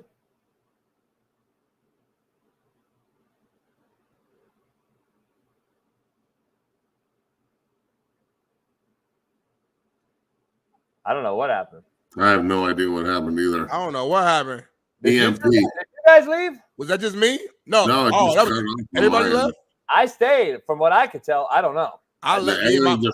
Everything just went dark in my end. Oh, shit. Let me check the windows. Some shit going down out here in America? Probably. Kamala. For real. I mean, the voting is next. Huh?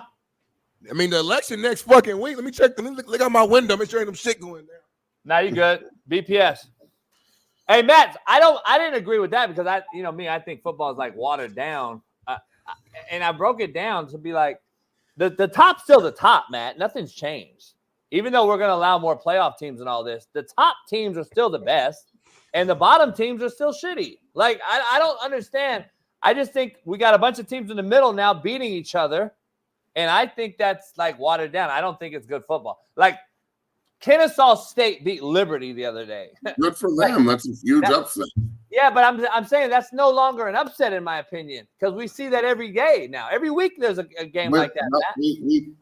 I don't think we do see it every week. But look, Northern Illinois beat Notre Dame, bro. Marshall beat Notre Dame. Like, and Ball State beat Northern. So what that mean? That's what I'm saying. Water down. Yeah, Vandy beat Alabama, but then they also ran with Texas. So maybe they're just not shitty. Maybe it's just watered down. Shitty. Maybe everyone's just not shitty though. I disagree. I think the 12-team playoff. I think the 12-team playoff has now made it so there's 60 fucking teams who still have life starting in November rather than 15. I tend to think it's watered down. I tend to think it's opposite of what you're saying, Matt. You said everyone's not shitty. I don't think that could be true. How can everyone be good? I said maybe Vanderbilt's not shitty. I'm saying no. I don't think they're shitty. In general, it's the portal and whatever you want to attribute it to. I think college football has maybe never been more competitive and entertaining, bro. It is awesome, and I agree with Carl. And we talked about it on my show, and I'm sure you talked to him about it. He was there on Saturday night, fucking out there, Carl Reed giving the gospel the way Carl Reed gives the gospel. And I think it's incredible, dude. I think college football right now, even with all the conference realignment and all the rivalries that have been lost, I think that the step that they took was smart. And I think you're going to see more of it. I wouldn't be surprised if each conference goes to 20 teams. I'd rather see that than the ACC go away. I'd rather everybody just go to 20 and figure out how to just use those 80 teams. What are they going to do moving forward? So I think there's going to be a lot more change moving forward as well. And I don't know. I think it's awesome, man. I'm super entertained every week watching, not only the guys that I placed all over the country ball the fuck out, but just every game there's something new in every game. Even if it's not a good thing, it's still something new. So, I'm really excited about where college football's going and where it's at. This shit is dope. No doubt. Matt, I know who you got to buy, and then you go to where? Lubbock? They got Texas Tech. Then they're home against Utah on the 16th. They go to Arrowhead to play Kansas, who played Kansas State tough as fuck the other night and arguably could have won in Manhattan. And then we end the year with a sneaky Oklahoma State team that is not as bad as their record would insinuate, in my opinion, and they'll be playing hard for Coach Gundy. Yeah, Gundy's a weirdo fuck. They got them. Utah just is a figment of themselves. Weddle will come on later. I'm curious what he has to say. They're just a bad football team right now. The 35-year-old quarterback. Yeah, they're bad. KU takes K-State to the brink. BYU stays undefeated. Iowa State. So there is no north-south in this division. So I don't think there's any divisions anywhere. So Iowa State and BYU play? So, that's what I was saying earlier. Iowa State and BYU don't play. So they don't play. Colorado doesn't play BYU or Iowa State. I don't get how that's Kansas State plays both Iowa State and BYU. Yeah, and then CU play Kansas State. So the top four teams, it's crazy. That's the issue I have with Carl Reed. Not the issue with Carl. Carl's my boy, but I'm saying that's why I don't believe college football can be elite when you have shit like that going on. Hey, it doesn't make sense. This isn't the only conference it happens in. Every conference. No, yeah, that's my point though. Like, so what would you rather have divisions? But back in the day, at least the best would play the best. Even though I don't agree with that at all. In 2004, when I was in the North and the South had undefeated Oklahoma, 11-1 Texas, and 10-2 Oklahoma State, and we were 7-4 at the end of the year and went 4-4 in the North and won and got to go play Oklahoma. So it's not the best two teams. Right, and that's the only big gripe that's been going on in the Big Ten for the last few years, right? But now it is the best two teams everywhere. Now the best two teams by record are going to play in the title game everywhere. Well, no, but remember, it was all the bitch was, Ohio State, Michigan winner will have to play fucking Iowa or whatever. Well, yeah. Hold on. Didn't you just say back in the day the best two teams played? And I came up with the example that I used when I played where we weren't the best team. Well, which do you want? I'm confused. No, I'm using your example that you had and what the example's been in the Big Ten the last few years that Ohio State, Michigan will I don't know when you switched all this, but that's true. Not good football. I agree. That's what I was like, okay, but my gripe is why isn't Iowa State and BYU in the same division playing each other, and in Colorado or somebody in the South or whatever we want to call it, that portion of it that segregates the line, basically the Utah Colorado line or whatever. Why aren't they playing? Doesn't make sense to me. And I'm not just saying Colorado's division. I'm talking about the SEC's doing or the ACC's doing it as well. So is we don't even have a Pac-12 anymore, but these guys aren't playing each other, and then there's going to be 3 possible teams undefeated that won't play each other. Who do you pick, and how do they play? To me, makes no sense on when they created it. I'm sure it'll be rankings or something. Like, look, I don't know. BYU's got Utah and whoever else they have. Kansas State and Iowa State play at the end of the season, so that's probably a trip to the Big 12 title game. If Iowa State stays undefeated and Kansas State keeps winning, that will end Kansas State's only conference losses to BYU. Whoever wins the K-State Iowa State game is into the Big 12 title. Now, that said, 11-1 or 12-1, whatever it'll be, Iowa State, if they lose, are they left out of the top 12? Like, if K-State wins, obviously they're an automatic bid into the Big 12, and they've got to beat BYU. But then does a one-loss BYU get left out? Like, it's awesome, and it's also concerning. So I don't know how they're going to fix this problem, but I'll tell you, there's always going to be something in college football that irks people, and you're like, why do they do it like this? This has been what college football has been since its inception. So I'll give it to college football. Usually it may take them a while, but they do change their stripes and move forward with what the general public and common sense football people would think. So I think it's a 4-team race in the Big 12 right now. CU's the 4th team because they lost to K-State, and then Iowa State and BYU are at the top of that. It'd be nice if they played each other, but they don't. So, it kind of is what it is, and you got to just deal with the politics of college football and the voting system and everything. I'm not mad at it. I'm just saying it is what it is. Yeah. Let me ask you, you got 5 minutes?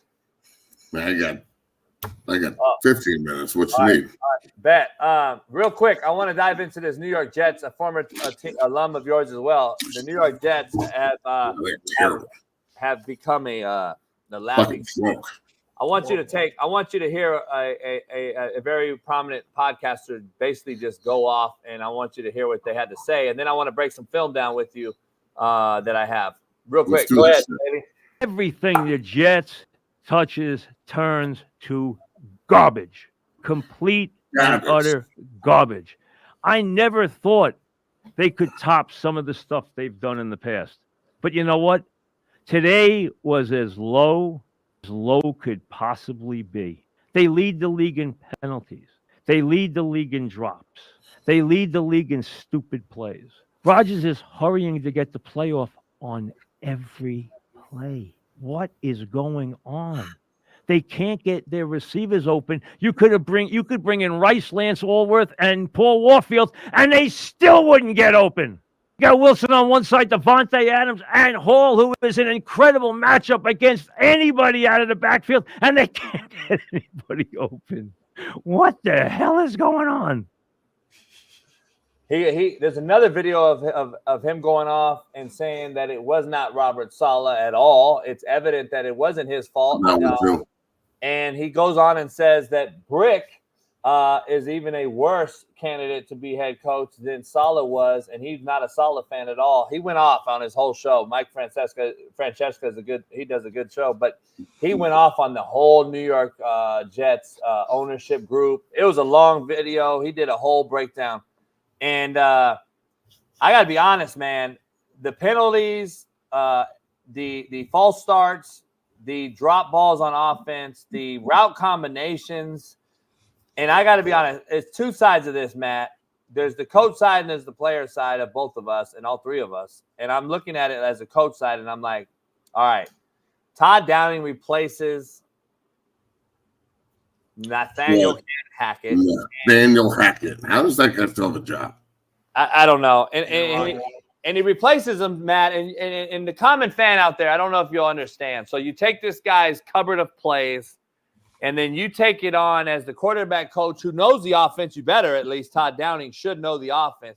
And Matt, he has to go now basically just call the same plays by name that Nathaniel Hackett called them, because it's too late in the game to change the entire offense and verbiage. So he's calling Nathaniel Hackett's verbiage, but he's probably calling it a different way, a different sequence. On first and second down, he calls it different than Nathaniel Hackett, but it's the same fucking plays, right? It's the same shit. And I don't think the casual fan understands. He didn't go out and revise and create a whole new offense. There's just no time. So in fairness to Aaron Rodgers and that offensive group, that is what you're seeing right now. On the other side, in the I guess, what have you done for me now business that this is, especially when it comes to all you casual fan bettors out there that just think it's supposed to turn overnight and the Jets are supposed to win the fucking Super Bowl. It doesn't work that way. And there's a book out on the Jets offense. The defensive coordinators have a resume. They're seeing this. They already know Devontae Adams, who he is. So guess what? He has 6 targets, I believe, in 2 games, 50 yards or something.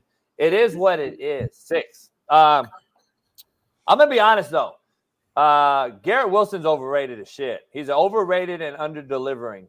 Like, he's under-delivered since everyone on that team is. Everyone on that team is, except for I like the back. I just don't think Breece Hall been playing well. Yeah, Hall's a good player. I like the Allen kid too. Matt, here's a I got to get into this, Matt, with you, because I've been watching this over the weekend. I brought the laptop from the studio, and now I have access. I got the Cowboy. Shout out to DV Sport. We brought the Cowboy home, and I got to show this real quick, and let me share this with you, and I want to break this down because it's fascinating to me on why we're not doing this. Bailey, I got it up. So can you guys see it, Matt? Yes, sir. Yep, we got it. All right, I want to break this play down real quick because, my bad. Let me go back. This is inside zone, Matt, of some sort, okay? And I'm going to rewind it to our end zone copy for us. Let me make sure this is the play. I don't believe this is the play. What happened to my fucking play? God damn it. Let me see. Make sure this is it. God damn it. I had it all set up. What the fuck happened? Hold on. I hate technology. Fuck. This might be it. This might be it. Nah. I don't know what the fuck happened. Hey, take me off, Bailey. God damn It's all it. good, man. Let's just talk about him. Look. No, I got to show you this play, though. But I'm going to go ahead. Go ahead. It's disappointing. Go ahead, talk. I mean, it's super fucking disappointing to have this kind of talent on a roster and have every resource in the world and to play like this. And everybody's at blame, but obviously Aaron Rodgers is the number one culprit. I mean, he went in and ran everything the way he wanted to and didn't show up to shit. And, like, it's not a big deal. Nothing's a big deal in this guy's life. I wonder if now it's the media's fault, too, that they're sucking still. You went and got Devontae. You got all these backs. You went and signed Smith, who's arguably a Hall of Fame tackle, and he's playing terrible. You went and got Morgan Moses, and he's not playing up to snuff. The interior offensive line's getting eaten alive. The defense that's supposed to have all these ballers on it is getting balled on. They are terrible. Olbrich just doesn't – it doesn't look like I'm not saying the man can't coach. He was a good player. He's a good coach. He's not a head coach. They just threw everything at this cat like, hey, it's your turn to see if you can fuck this up. And I think he's been thrown in the deep end without a life vest and doesn't know how to swim the way that the current is pulling him. And I heard this morning driving into the lab, Chris Canty talking about this. And he was like, look, it's time for a rebuild. Oh, fuck, man. This rebuild in New York's going to take forever. So a couple things. I would be trying to trade Devontae and Aaron Rodgers right goddamn now. I can package them together and go, who the fuck wants these two, and get rid of them and get whatever you can for them, because they will not be back on this team next year. That's a fact. I was thinking that, Matt. Let's get into the film. Let's get into what you call the lab here with my pen and my pad. Go ahead, Bailey. It's up. Can you see it, Matt? Yep. Yeah. All right, Matt, real quick, let's just talk about it to the layman's here. We're going to get a little wide trade here, a little wide swap over here. Okay? A little 11 2x2 to 3x1. Yep. 11 2x2. We're going to go to 3x1. We're in a little bit of 12. I think we're in 12 personnel according to Mina Kimes. So listen, I want to make sure we're clear. Now I want to go to, this is simple zones principles, Matt, and I want to go to the end zone for our sake. And I just wanted to show that we had a wide trade in there. I want to go to the end zone copy here. So explain before the wide trade that we get to come over here. Explain, Matt, and let's draw up inside zone to the casual fan, okay? So, all right, so right now you're looking at an over front with this backside three technique to are you IDing this guy? Are you IDing him or are you IDing him? Well, two ways. In the run game, it'll be pre or post motion. So knowing that they're going to motion over when the tight end moves over from 2x2, which is a symmetrical route combination type play where they can even up. And now he goes here. Now they're 3x1, and he's in what's called a scissor formation. So they can essentially run right or left, and it puts them in position where he can come back and kick out the outside guy. Or you have the ability now to like try and tight end tray with the 9 technique here, 78 and 83, as they climb to that middle linebacker, or figure out a way to climb to this outside nickel who's on Lazard. The thing that Buffalo doesn't adjust their front. They stay now where they were. So now it's an under front, 5-3, 1 tilt, and a wide 9 with both linebackers open. So you got a huge bubble on the front of the field that I don't know if they utilize it or not. But my point is, right now your cutback lane on the backside is compromised because you've got 3 and a 5. So you've got 2 guys sitting in cutback lanes on the backside. So that's one thing. Exactly. The other thing that I look at go, well, okay, why aren't we just ace blocking the shit out of this, climb to the linebacker, tray block the shit out of this, stay square and climb to the other one, and you should be hitting your head on the fucking goalpost. But at the same time, when you run the play, watch the back's feet and watch the lineman's feet. Everybody, especially on zone, they should start the same. Like everybody should be pushing off the left foot, opening their hips, and getting vertical. Matt, let's just dumb it down for everybody real quick, okay? So if I was the play caller with the tight end trade, I'm going to ID the mic. I'm going to ID. We're going to push it out one. So I'm going to call a +1 ID. I'm going to ID this guy because we're running zone that way. Yeah, that's smart. I guarantee you he's stacked. And I have a plus. I have a plus here, right? I have Lazard in the run game, and I have 83. So I'm going to push the ID out there. So what that means to everybody is I'm going to lose backside tackle. He's going to try to overscoop that 3 technique on the back door. We're going to make this combination with the center left guard combo to that, right? In ideal. These two right here. No, I don't like that.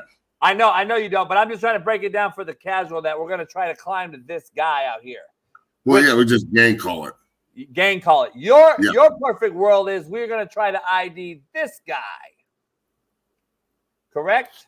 I mean, it completely depends. Honestly, I would probably Mike ID the nickel on this 3x1 look because I guarantee you there's a safety on the seam stacking that asshole. So pass protection wise, I would say the nickel's the Mike. Run game wise, the dude you just boxed is the most dangerous second level. So here's my thing. I got Lazard in here, Coach Matt, and I'm gonna try to. This right here should be like over scoop climb here, scoop right. All right, boom. Gang. Everybody go. And then gang this, right? Leave this unblocked because I'm going to boot naked Aaron Rodgers and I'm going to hold him with the naked. So why block this 5 technique, Coach? And look at what they're doing zone-wise, which makes 0 sense. Why are they blocking the backside 5 technique when knowing the 5 and the 3 are what you said, cutback? Let's watch the play and watch this thing unfold. You're a hat short, Matt. You're fucking hat short on the back door because you're not ganging it. And now we got a +1 in the hole right here. Jesus. Hey, Matt, this is bad football by an NFL O-line. I'm just going to be real with you. Tell Matt real quick as I run the play, explain who you want to go where. I want everyone from 83 to 77 to all step right. Yes. Number one. Right? Number 2, I need gang calls and I need everybody climbing. And look, if they're going, this is smart by Buffalo, and I don't know if this is game planned or whatever, but it's pretty heavy for the nickel to run over the top here and get in the B gap. I mean, that's awful fucking work by 75. Look, this is my point. Hey, Matt, he's doing that because he's like, they're shitty, and I'm going to steal a play here, huh? And it's a great doing that by design. Yeah. Well, hey, I don't know that either way, but I know it's a good play. But watch this. Go back real quick to the beginning. Watch 75 not give ground to gain ground. Now, this is a huge part of offensive line play is he's running to where the guys are. He's not running to where they're going. If 75 takes a drop, look at the offensive lineman and then look at the back. The only guy that looks like the back is the tight end. The offensive line looks off. Like the backside are doing 2 wall-off blocks that don't make sense. The center is by itself. And then also look at 75. 75 is advancing. When I say give ground to gain ground, he needs to take a huge bucket step on a game ball and run like almost a yard behind the line of scrimmage to see the movement that's happening in front of you so we can pass everything off together. So if they do wall the backside like this, which is fine, they should still step hard and get them running and then wall it off, which allows the front side when they don't win for there to be a fucking massive cutback lane on the backside. Yeah. Because look, if it would be better if it was an odd front with a 4-eye playing the tackle for a cutback player, but knowing that every underfront on earth, the 3 and the 5 are there to pass rush, they're trying to go. So they do an okay job of walling this off, but the count's wrong. You don't want to wall off early. You don't want to wall off early and then lose the gang front side. Then you have no ability to cut back. So everything's got to start correctly, and then it's got to sink. And right now, it just seems like they are way fucking now. Let's be honest. This is a fucking lock call on the backside for running RPO. Yep. So this means this side over here is going to run zone for the ball to be handed. If we run the ball, if this guy right here gets inside the box and gets nosy, right? If he You got a gets massive lucky, comeback line. we'll pull the ball and we'll throw a backside lookie or a slant over here, right? This is not RPO. This is a gain call because they have us out-hatted, Matt. So I got to gain this guy and this guy in the run fit.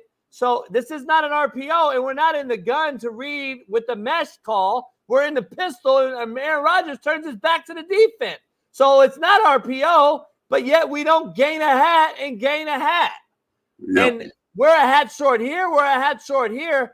And this guy is running what we look like to be an RPO. And the NFL call every day is what, Matt? Illegal man downfield. Because of this right here. Yeah, because of that. Look how fucking flat he is. And why is he not pick up, put down? This is probably a pick up, put down that he should be given with this guy, right? Exactly why he's losing is because he's running like to the linebacker, but in a game call, you can identify who you want to go to in a game call pre-snap. And you should. I want everybody talking.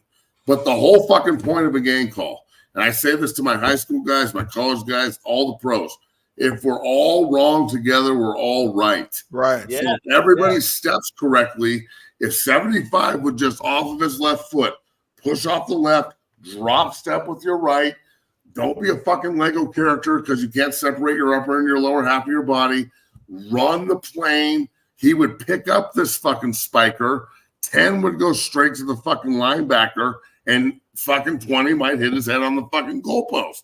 But the fact that like the right fucking guard for the Jets doesn't know this, it's fucking atrocious. And I'm harping on this play because this is how bad the New York Jets football team is. Oh, they're terrible. And Matt, I want to be clear here. We have our offense. You and I know, as the play caller and the O-line and the OC and the run game and the wideouts, and everybody knows, Lazard is in this play as a run protector. He's a blocker. We know that. We tight end swapped this, and now he knows he's a blocker, right? So 78, 75, and 66, and 76, and 77 all know I have +2 in the block protection, right? Max. So why the fuck are we a 2 hats short? Like, it makes zero sense, Matt. Well, think about this, too. Like, go back real quick, Coach. And it's not a terrible play, but it could be a touchdown. If I'm on Aaron Rodgers here, I'm walking up to the line of scrimmage with the play call. Obviously, the play clock is an issue. We've got to figure that out. Thank you, Coach. You're fucking in my head. Dog, we're running left right now. I'm scissoring 83. I'm pulling 75. We're double teaming 76 and 77. We're double teaming the 3 technique all the way back to the fucking Mike linebacker. The Will linebacker, all right, is getting kicked by 80 or getting racked by 83. 75 is kicking out the defensive end, and we might hit our head on the fucking goalpost in that regard too. So, I mean, fuck Aaron Rodgers. Just all the fucking fronts, everyone's front side. Why the fuck aren't they running the ball to the left? Yeah. Stupid. I don't know, man. That football team, though, is very, very bad, and they can't outblock. They just can't block zone.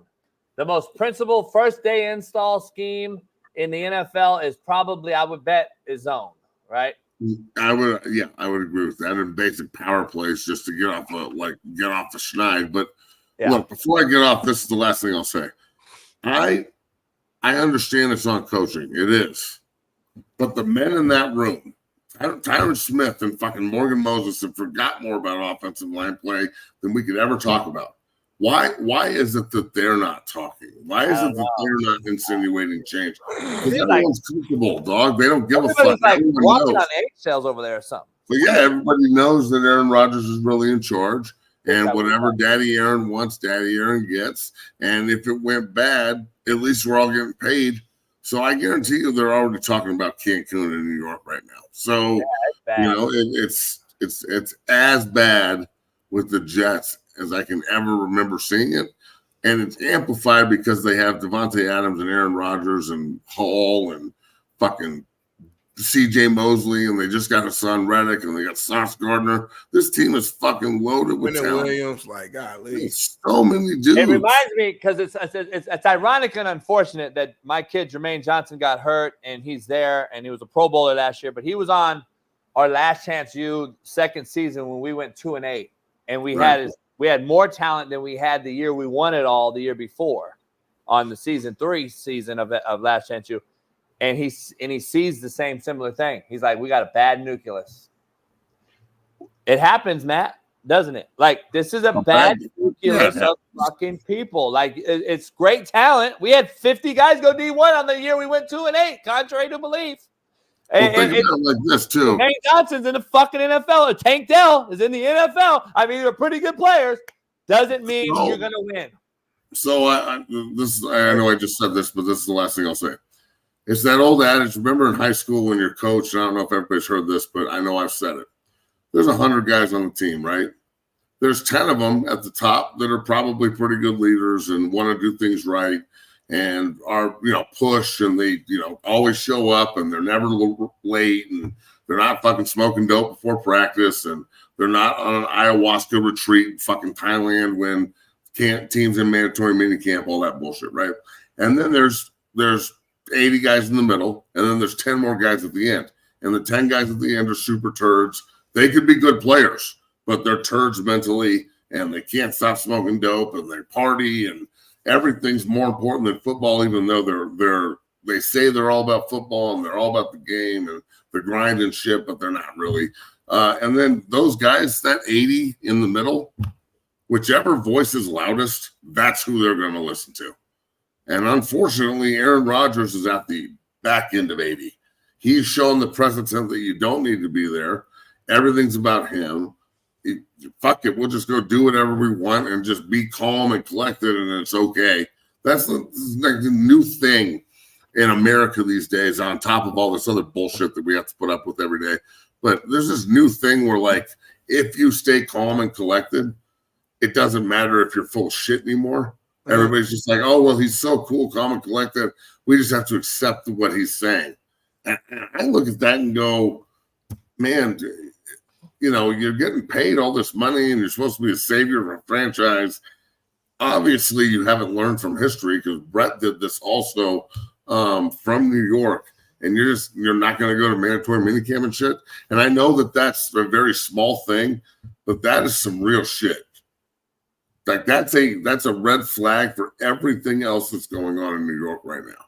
You don't have to do the little things. We're just going to win because we're talented. And that's not the fucking way football works ever in the history of football. So, look, the Jets are reaping what they sow, and I don't feel sorry for them at all, bro. I mean, even though I played for them and I want them to win, it's not. The NFL and college football are totally different from an emotional standpoint, for me at least. No doubt, it is. It is a bad deal. And like I said, if I'm the head coach, if I get that job, like Antonio Pierce got the Raiders job last year as the interim, and I got it as Brick, and I know Brick a little bit, and he's a great dude. I know Weddle's real close with him. I would have said, fuck no, Hassan Reddick. Here's the reason why, because Matt, like, at some point you got to stand on some sort of you got to have some sort of integrity going forward. I know I'm not getting the head job, Matt. But I know also that I'm going to at least have some nuts and guts in this building this year and show these guys that we're not going to just, oh, well, fuck it. This guy set out on us for fucking 8 weeks. I'm going to bring him back now. And now we're already shitty, Smitty. We're already shitty. I don't got nothing to gain, but you know what I'm saying? I feel you, but it's not like he's ready to just sit out to sit out. I think there was some bad business that between what the Jets promised them and what they did. They gave him broken promises about getting a new contract. Like, that was the whole point of the trade, and then they didn't offer him. So he's supposed to go out there and just fucking play, even though you weren't being a man of your word. Isn't that our point? You traded for this guy way back in June, and the guy still wasn't ready to play. Well, it's an organizational issue, and that is. I don't think he wanted to play. And that's the other thing. I don't believe he wanted to play either, and that's why I'm like, fuck him. I wouldn't have brought him back. It's a bad combo. How do the Jets continuously have this problem of going after guys that don't want to play? I don't get that either, Matt. I don't. It's a bad combination. I'm gonna tell you right now. Hey, Matt, we got to move on. I appreciate you, brother. Love you. I'll talk to you next Friday. Absolutely. You guys have a great day, and we'll be back on 0 to 60 this afternoon, 1 p.m., 3 p.m. Eastern, noon. You're 2 hours away? We're 3. Well, one from you. Yeah, one for me. So noon on the West Coast, which is the best coast.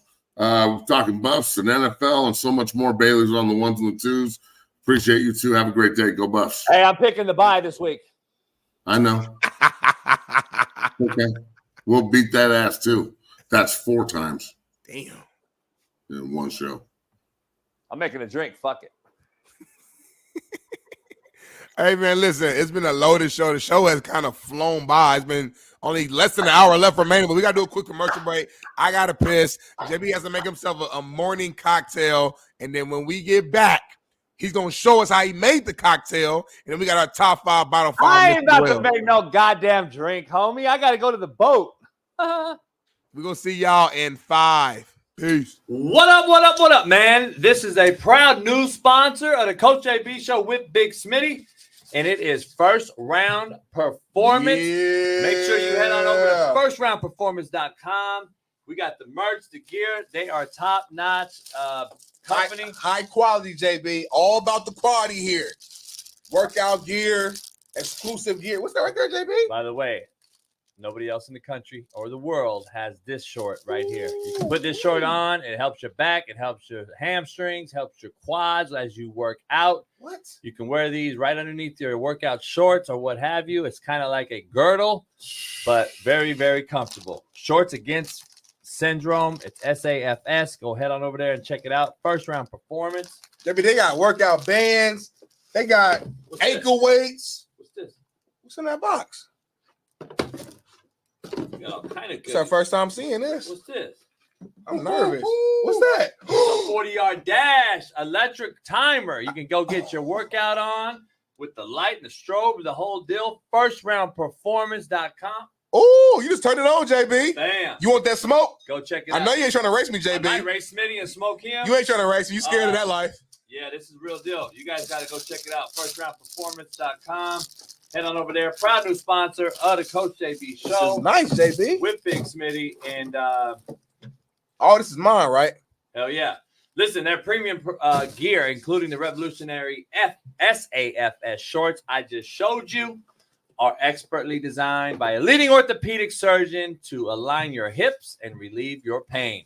It is trusted by athletes and active individuals alike, whether you are pushing your limits with their high-quality resistance bands, as Smitty just showed you, or boosting recovery with the powerful dual-spectrum red light therapy devices that I just showed you. First Round Performance delivers the tools needed to stay at the top of your game.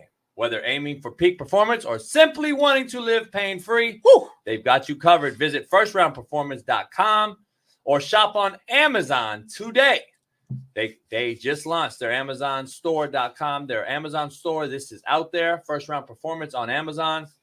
And so go help them out and grab some performance gear today. And please feel free to reach out to us if you have any questions. Yes, sir. Go First Round. Go First Round, baby. The promo code will be Coach JB. So check that out and head on over there today. Get right, baby. First Round, the highest quality. First Round Performance, go get you some merch. Ooh, I like this shirt. I like this shirt, JB. Peace.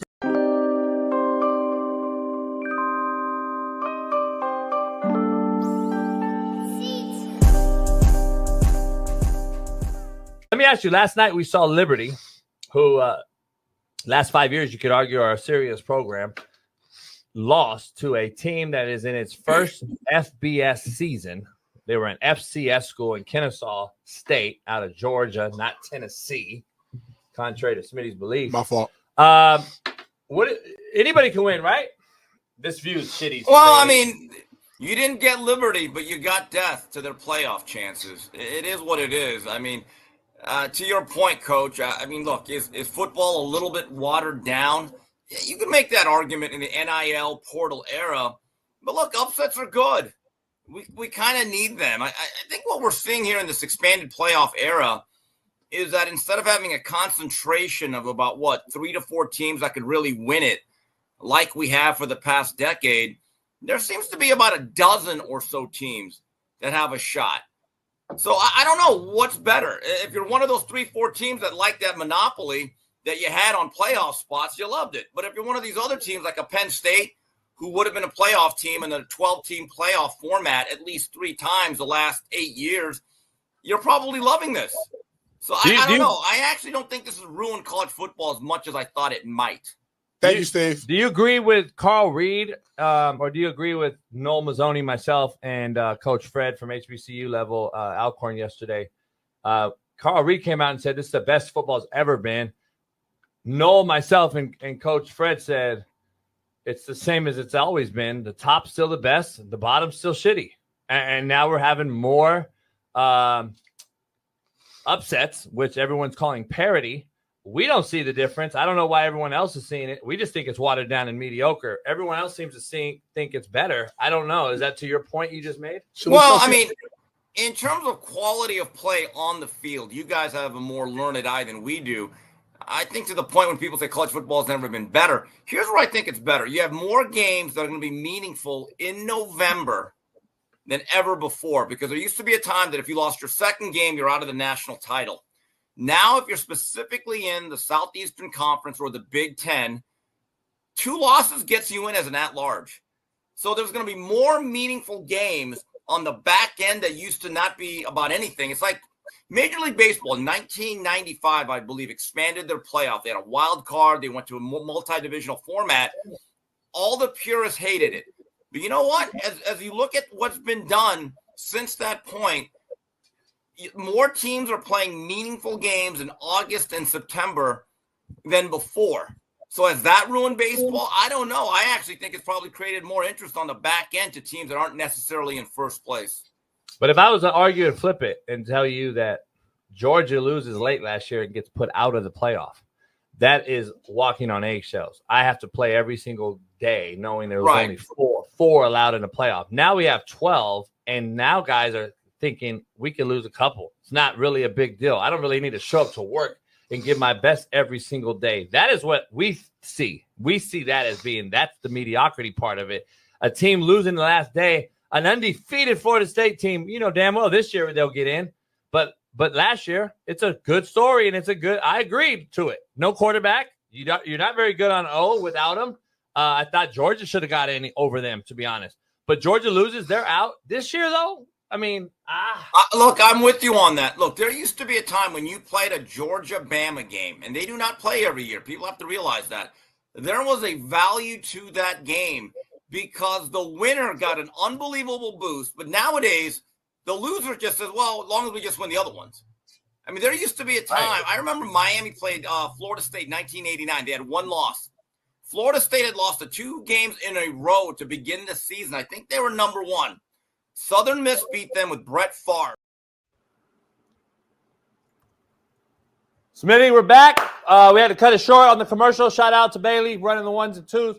I got to leave early, and I'm going to get on the phone in the car with E-Dub. When Eric Weddle joins, I'll be driving. I got to go to the boat to handle a little deal with my mechanic.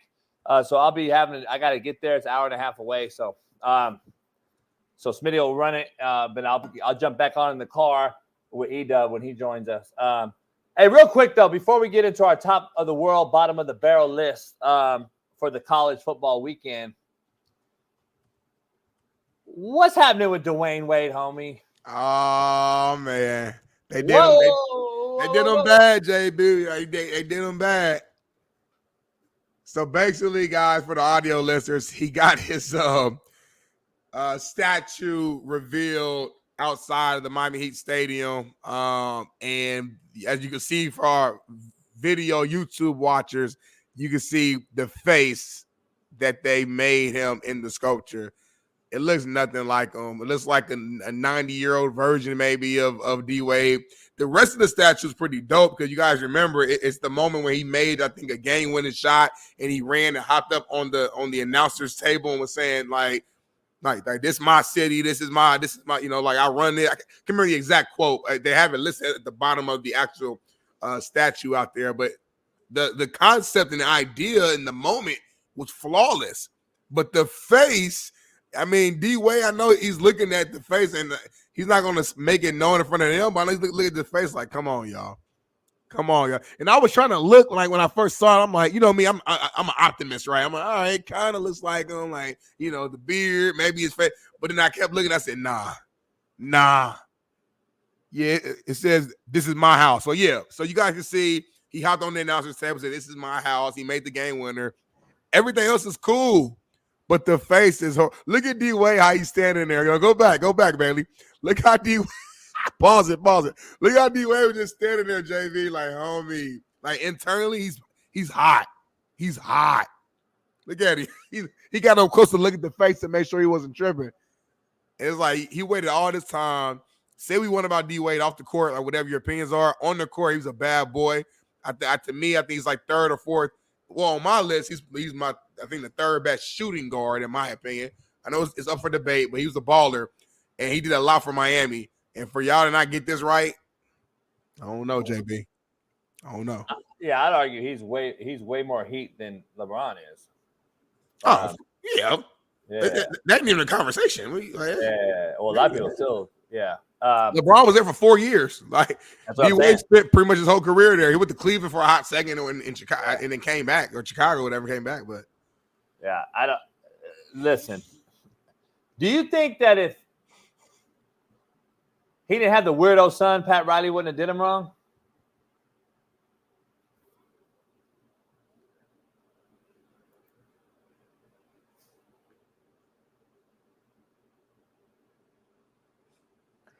oh shit, they got frozen. Hello? I did a video. I didn't know the video. I didn't know the video I was gonna do. You're good. You got. You heard me.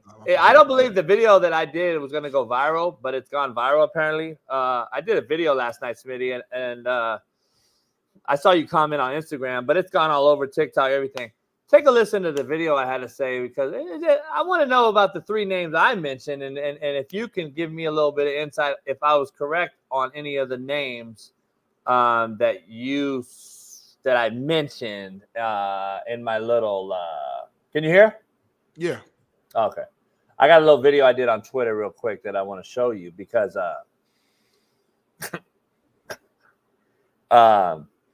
he looks similar to an iconic like singer. He also looks iconic to take a listen. Dwyane Wade got his fucking statue today in Miami, and Miami, are you shitting me with this fucking Morpheus-looking fucking statue? Who the fuck thought this looked like Dwyane Wade? Looks more like Seal. Holy fuck, what's all the scars and all the shit? What in the fuck is this? That's Dwyane Wade? It looks between fucking Seal, Lawrence Taylor, and fucking Morpheus. I don't see how Dwyane Wade is not irate right now at the blatant disrespect of this fucking statue that they unveiled today in Miami. Holy shit. That's the worst fucking... Should have had his son up there, motherfucker.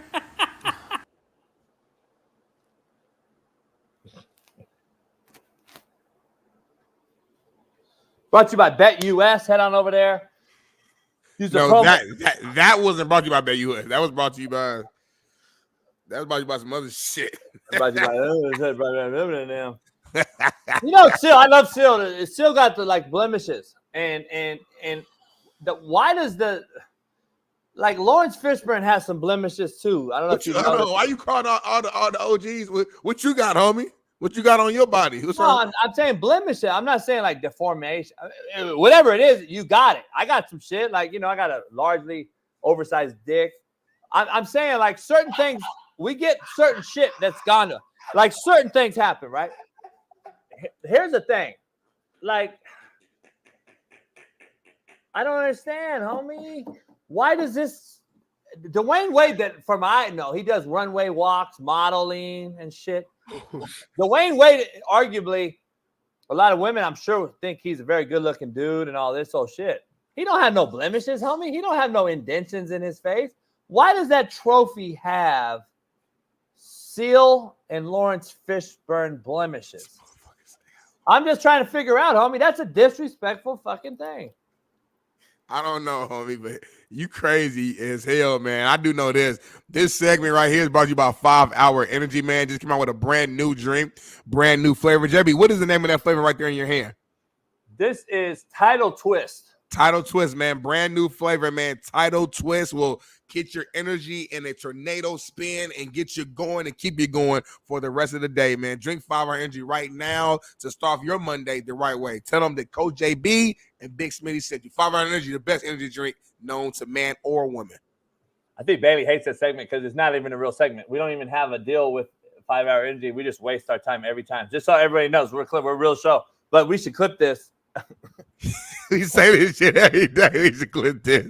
I'm waiting on Bay to clip this and tag 5 Hour Energy and find a person. I'm like, yes, Bay, I see you moving the group. It's up. Shout out to D Jones, man. Shout out to Isaiah and Kobe, my Jags. Couldn't get it done. BTJ, Ordy, all that. But hey, forget all that. 1999, I appreciate you, D Jones, man. Me and you back on the same page, man. We back on good terms. We're on the same team, man. Both our teams are struggling right now in the AFC South. Both our quarterbacks are shitty. So look, hey, ain't no point in arguing no more, D John. We both in bad spots, my guy. Both black too. Both black. We all black. You not black. Let's dive in. You the whitest of whites. Top of the world, bottom of the barrel. Brought to you by. Let me go first. I'm gonna go quick on mine. All right, good. Because you didn't watch football. Go ahead. I watched football all Saturday long. I just had a lot going on. So Big Smitty's top football performance for week 9, man. Number 5, Alabama. They bounced back like a trampoline. You know, after losing to Tennessee, you want to come back with this type of performance, and they did that at a high level. Shout out to them. Indiana at number 4. I'm from Indiana. I didn't rock with the IU when I was in college because, you know, it's like the in-state rivalry or whatever. But now that I'm on the other side, it's great to see Indiana team be so dominant. They had the college game. They was there. McAfee was there. They was turning it up, and they put on the show even with their backup QB in the game. Number 3, we going with Oregon, the number 1 team in the nation. They just continue to roll. Dan Lanning to me is one of the best coaches, young coaches in the game right now, and he's doing things the right way.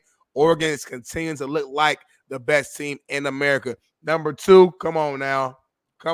This team could have been in the number 1 spot. Colorado, man.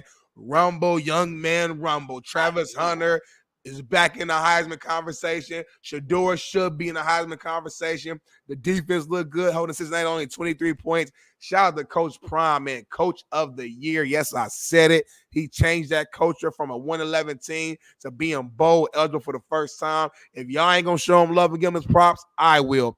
Number 1, though, I got to go with Notre Dame. They gave Navy that work. We were praising Navy, praising Army. We thought that they might face each other for the first time undefeated in a long time. Notre Dame said hello. They had another message and they had another word. They had another plan. Went out there and put damage on Navy. Since that NIU game, Notre Dame has really woken up. They're a different team, and they're a serious team. So shout out to Notre Dame and my brother as the head coach.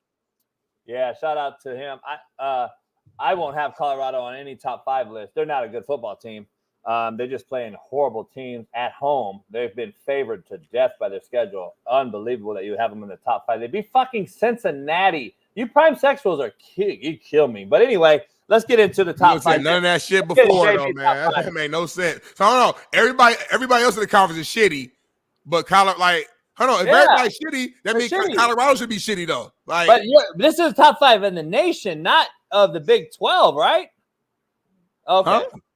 We did a top 5 list on the country's top 5, the best performing 5 teams of the weekend, right? Yeah.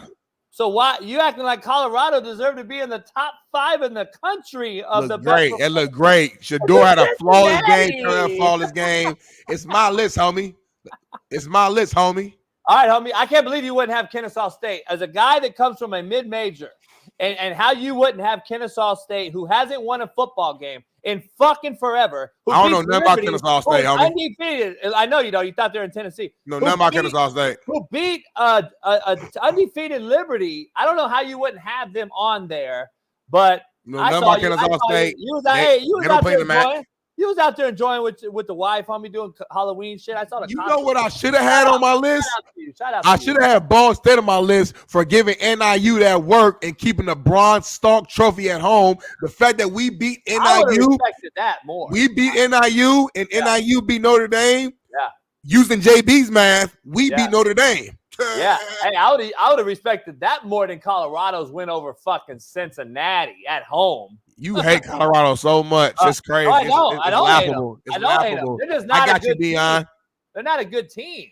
I don't hate them. They're really just an average football team. All right, let's dive into mine. Houston, Willie Fritz gets it done. Beats a Eric Weddle alum-based Utah at the buzzer with a field goal. Shout out to a good friend of mine, Eric and Willie Fritz. But there's no way Utah should have lost that game. No way, shape, or form. Houston's rebuilding. Good, but a big win. Field goal beating victory at the buzzer. Hey, shout out to Houston. They deserve to be in there, unlike Smitty's top 5. A&M. I don't know, man. Smitty will have a debate tomorrow, I'm sure, but we got to have a top 5 coach of the year list. I'm sure we have to start doing that about right now. Bailey, make note. We'll do that tomorrow maybe, or whatever day we can spit it in. But the coach of the year candidates, I would have Prime in there, Deion Sanders. But I don't. But this guy, Mike Elko, has done a tremendous job. Remember, this is a team that just had Jimbo Fisher on a $100 million deal that they didn't want to get rid of, who was supposed to be the best thing ever. And this guy's gone in there since Notre Dame's win, them losing to Notre Dame. They've gone on a 7-game win streak and have looked really, really good in the SEC, not a shitty Big Ten. Boise State. Listen, Smitty, I literally sat down on purpose and watched this game against UNLV. Listen, UNLV I thought was better than they were. They've kind of hit rock bottom. They lost to a Syracuse team who Pittsburgh blew out, who I wanted to put on this list in Pittsburgh, staying undefeated, who's also Narduzzi, Coach of the Year candidate.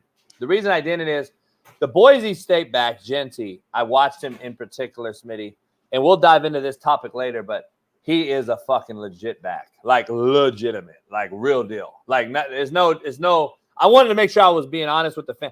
He is a fucking legitimate back. Like he takes on first contact, puts his hand in the fucking ground, jump cuts a cat, and goes 10 more yards vertical. Like I'm like, oh shit, this motherfucker is real.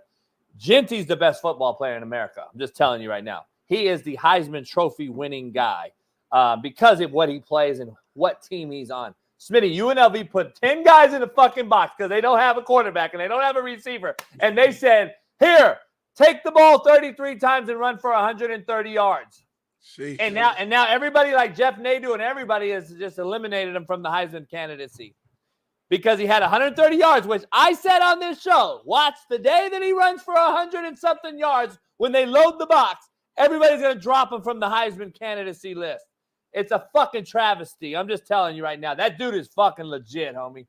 Anyway, Boise State beats UNLV, Smitty. UNLV was a team that Shaun King and all of us were talking about possibly being a 12-team playoff because they beat 3 Power 4 teams.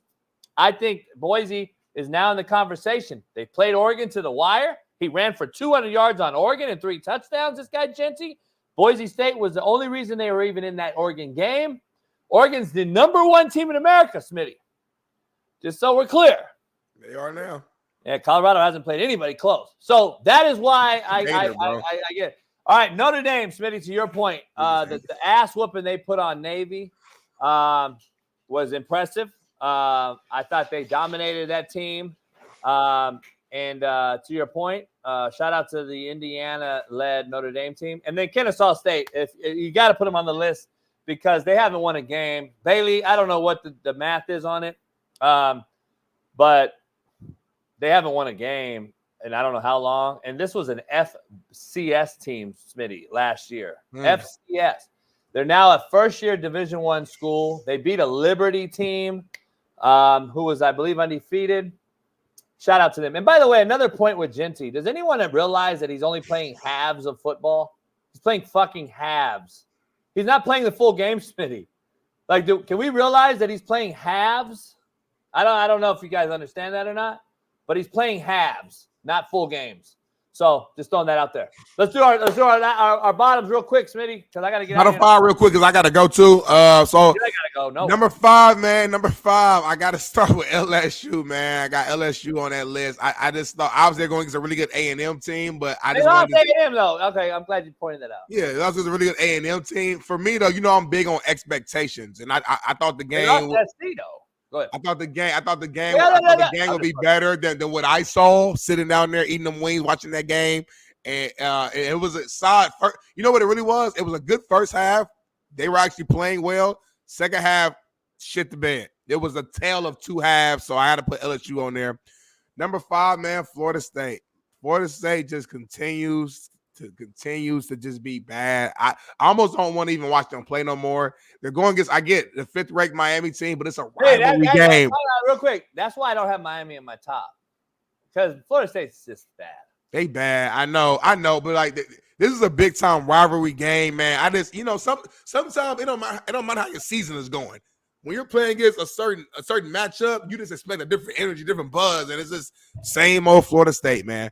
Number 3, though, I'm gonna go with Illinois. I thought Illinois did not put out a performance that they have been putting out prior to this. I get they're going to the number 1 team in the country. 38-9. No, JB, you're ranked 38-9.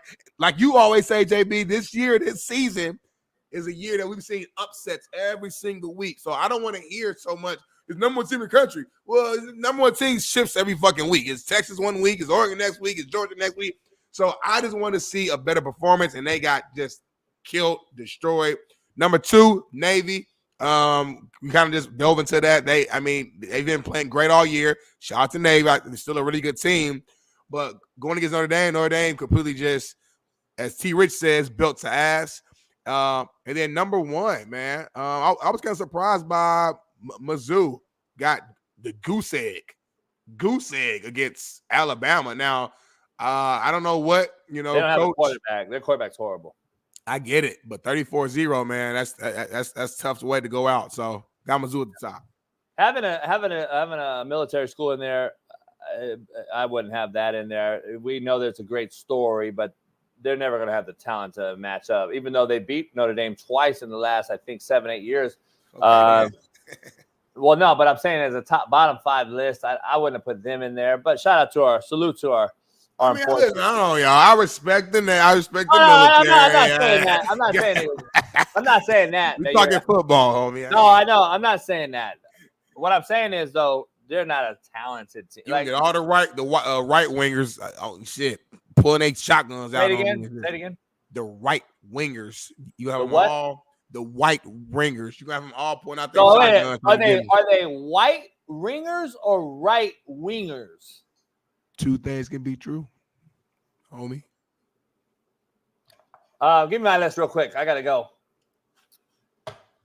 Navy, Utah, Missouri, Maryland, Liberty. I gotta get. Hold on. This motherfucker said, "Don't put Navy in your bottom 5. They're a military school. We gotta salute them. We gotta shout to them and show them love." And then he proceeds to have Navy on his same bottom 5 list. I didn't have that.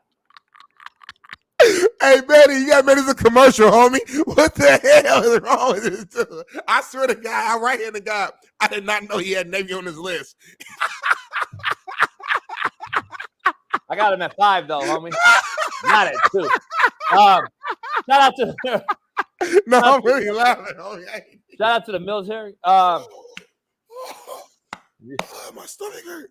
I don't know if you realize I'm a legitimate producer. Like, I can make shows. I can make any show funny. I don't know if you know that. I'm a fucking legitimate. How I set up shit. I give people lobs all the time, but they don't take them. I don't understand it. You've been funny today because you said something earlier. You were talking about. You should have fed off that better though. You should have made that even a bigger segment because I just went real fast. If you notice, I said Navy, Utah, Missouri, and then you caught it though. At least you caught it. I caught it. Yeah, I caught it. But, you ever talking about D Wade's face, and he said, "Listen," he said, "We all got flaws." He said, "We all got stuff." Lawrence Fishburne got shit. He said, "I got shit." You know, I got to extraordinary Lawrence. That shit was funny as hell, man. You've been in your bag today. It's a good Monday for you, JB. Hey, but my list, real quick. Bring it up, baby. Liberty lost to Kennesaw, homie. Just can't happen. You're cream of the crop. You deserve it. Maryland, by the way, beats SC. And then goes and gets fucking drubbed by Minnesota. In all seriousness, real quick. I mean, it can't happen. You can't beat SC and then go get fucking 41 put on you by Minnesota. Missouri, a donut. This just can't happen. Utah is just a figment of what it was. E-Double, join us. I'll catch you guys from the car. And then Navy, just to be honest, the reason I put them on there, they just got mollywopped right out the gate because they turned the football over 3 times. I think 5 in the game that led to 28 points for Notre Dame. And to give you guys context in this, because I'm a full analytical guy, unlike Mina, I give you everything. Mina Kimes. Navy just can't turn the ball over in an offense that they're trying to do, control the clock in. You can't turn the ball over. And then on the other side, Smitty, Notre Dame actually ran for 280 yards against Navy, which is kind of their own dose of medicine. Like, I give you what you do. Here, take that shit. Take that. So that's what it is. Coach of the year, though, we're going to dive into this week, Smitty, whether it's from here or the studio or whatever. But Coach of the year is interesting because Narduzzi at Pitt stays undefeated, blows out Syracuse, who beat UNLV. Coach Deion Sanders has Colorado Bowl eligible. Mike Elko done a hell of a job. Manny Diaz at Duke's done a good job. And then we got to talk about the winners as well, though. The guys that are winning in Dan Lanning, the guys that are winning in Mario Cristobal. You got to still bring the guys up. Steve Kim always. I argued that, but Steve was like, "No, you guys got to be like a bad team that you made good." Like I don't agree. I don't agree with that. It's hard to win every year. It's hard to win every single year. I agree. I'm with you on that. And like in the NFL, Sirianni not getting it over fucking the Giants guy. What's his name? Dabo. Brian Daboll blew my mind. Sirianni beat him 3 times that year and then beat him in the playoffs, and they gave it to Brian Daboll. I thought Sirianni should have got it. He won. Like, that's just the point that I don't like. But anyway, Smitty, hold it down. Go, JB. I got it. I'm going to hold it down. Go to the car. Get your AE. Put the camera on. I'll bring you back in. In the meantime, y'all got me, and you're going to have to deal with it, chat. Hey, you know what you should do until E-Dub joins? You should take some calls. Let's do it right now. Let's drop the link. Drop the link in the bio. Drop the link in the chat in the bio. Drop the link in the chat for me, Bailey, when you get a chance. We've been talking about taking calls since last week. We didn't get a chance to do it. So I'm going to bring you guys in while JB is transitioning from his home to his car. He'll be back in probably 7 minutes. I believe Eric Weddle will still be jumping in as well whenever he's free. But in the meantime, let's take some calls. The link is just dropped, StreamYard link. Il Bill, Eddie Manyweather, Daniel Caps, Mike Bunny, John. I need all the members to click the link, call in, and chat with Big Smitty. Good or bad, whatever is on your mind. It was a tough weekend for your boy, though. While I'm waiting for you guys to call in, it was a tough weekend overall. Obviously, my Colts lost. Anthony Richardson said that BS after the game. Then Lamar Jackson and the Ravens got upset. Wasn't expecting that at all against the Browns. Now, listen, I am happy for Jameis Winston because, as you guys know, I'm a big Jameis Winston fan. I love his energy. I love his leadership. I love his positivity.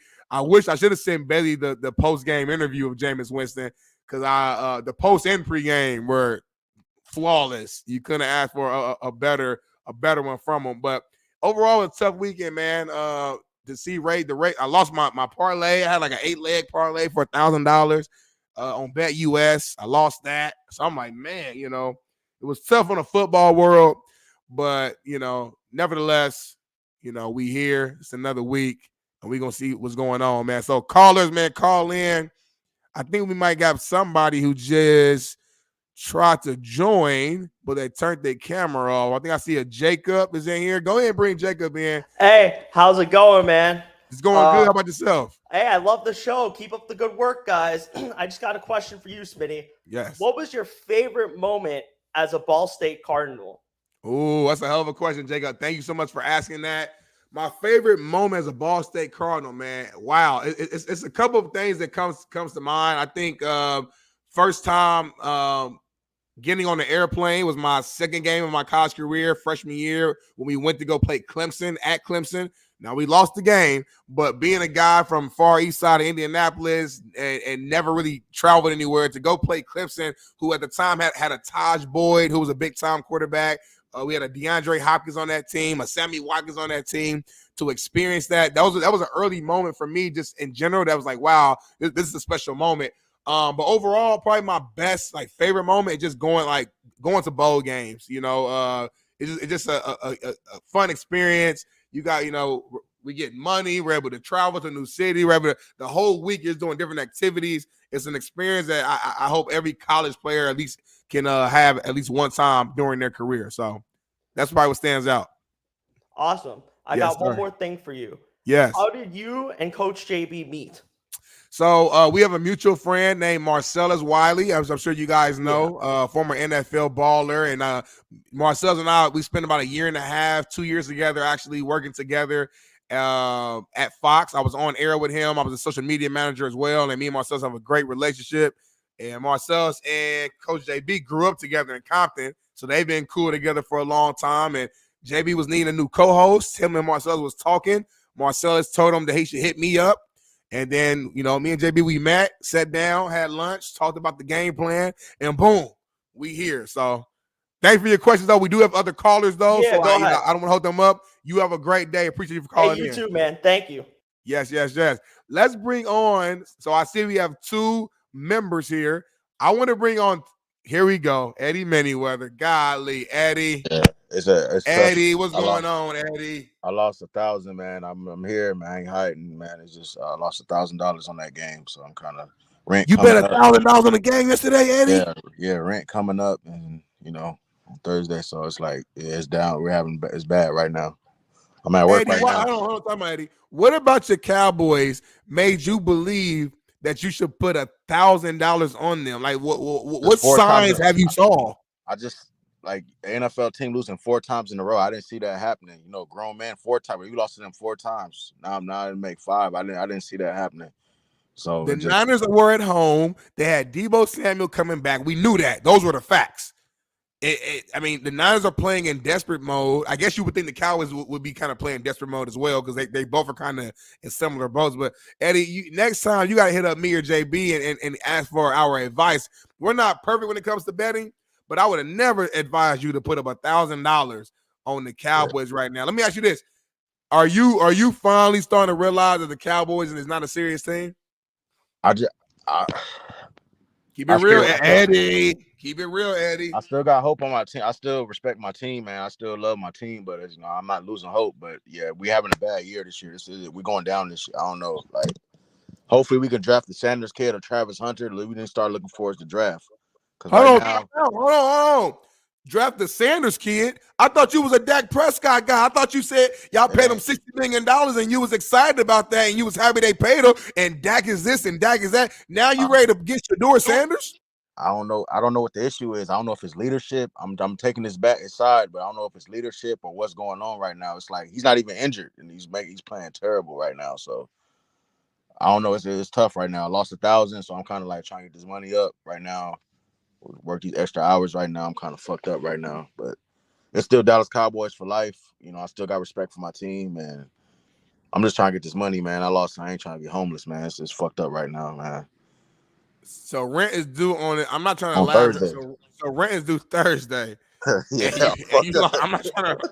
So like, what are you gonna do to get this extra 1,000 by Thursday, Eddie? I got to the 4th, man. So they give the rent is crazy. 2-bedroom, 1 bedroom for $2,000. I'm paying $2,000 for 1 bedroom. What you gonna do? What's the game plan right now? Like, because obviously you can only work so many hours at work. What are you gonna do outside of work to get this money, Eddie? I just gotta hustle, get these hours, get these extra hours in. So I'm just they let the Cowboys let me down. So I'm kind of like down right now. It's Monday, so I'm just trying to think positive about this. But it is what it is, though. Hey, you bet big, you got to bet home. You got to bet go big, go home, pretty much. So real quick, Eddie, before I let you go, because we do have another caller here. My guy Tyler is in the building. I think Coach JB is about to jump back in, and I'm sure Coach JB is gonna have a word or two about you. Give me. Let me see. JB, can you hear me? Yeah. So we got Eddie Manyweather called in. Let me give you some quick context. He's down and out. He spent $1,000. He bet $1,000 on the Cowboys last night. And they lost. Rent is due Thursday. So he don't know what to do. I bet my cousin. He lying to you. He don't even have $1,000 to bet. He not betting $1,000. He don't got no $1,000. Eddie, stop lying to these people. You didn't bet no $1,000. You ain't that dumb, Eddie. You're not that fucking dumb. I swear to bet God, yeah. you don't have on those fucking Cowboys, the team that you could see that is god fucking awful, the worst quarterback in the league. You're gonna bet your last on them? Stop, Eddie. You're not that dumb. You went to fucking infiltrate the Hamas at UCLA for me. You are not that dumb, homie. I didn't see us losing 4 times in a row. I don't see no NFL, but it happened any given Sunday. I just, hey, you go big or go home. I just thought that's what I thought, man. So it's just like we lost, they let me down, and like, hey, look, I'm rooting for the Lakers and the Dodgers. Scared money don't make money, but Yeah, dumb that's money what you don't make said. fucking money either. Exactly. Yeah, I said that, but dumb money don't make money either. Now that was a bit of the dumbest fucking play I've ever had. $1,000 my last rent money on the Cowboys all team, homie. JB, anybody get kicked out of his crib over the Cowboys, man. But Eddie, listen, I'm sorry. Listen, we gotta let you go. We got other callers in the background. I hope you can find a way to get your rent money. I see you at work right now on lunch break. Don't get fired on your day off. Don't get fired during lunch break. We'll check. Call in again on like Thursday. Let us know the update on where you at. Yeah, it's gonna be a little minute, man. But it is what it is, though. I got to grind mode right now. But I got you. Ask your boss, homie. Ask your boss for an advance. You ain't gonna give me no fucking advance, man. I gotta get it how I live. But yeah, it is what it is. I love the show. Eddie, real shit though. You might have to do something strange for a little change. Nah, man. Hell nah, man. We good over here. Bye. I hit y'all up, man. Good. Love the show, man. Keep it all. All right, Go bro. Cowboys. Hey, by the way, Eddie, go ahead and make sure you send a super chat before you go back to work. $9.99. All right, bring in Tyler. He been waiting for a long time, man. Tyler got the Texas Longhorn hat on, man. What's going on? What's going on, gentlemen? See that JB smoking a stick. Eddie Mayweather just spent all of his rent on the fucking Cowboys. Are you kidding me? I'm a Cowboys fan, and I know not to bet that shit. I see you're a Texas fan too. What's up with your Longhorns, man? Are you confident? Are the Longhorns the real best team in the country, or what's going on?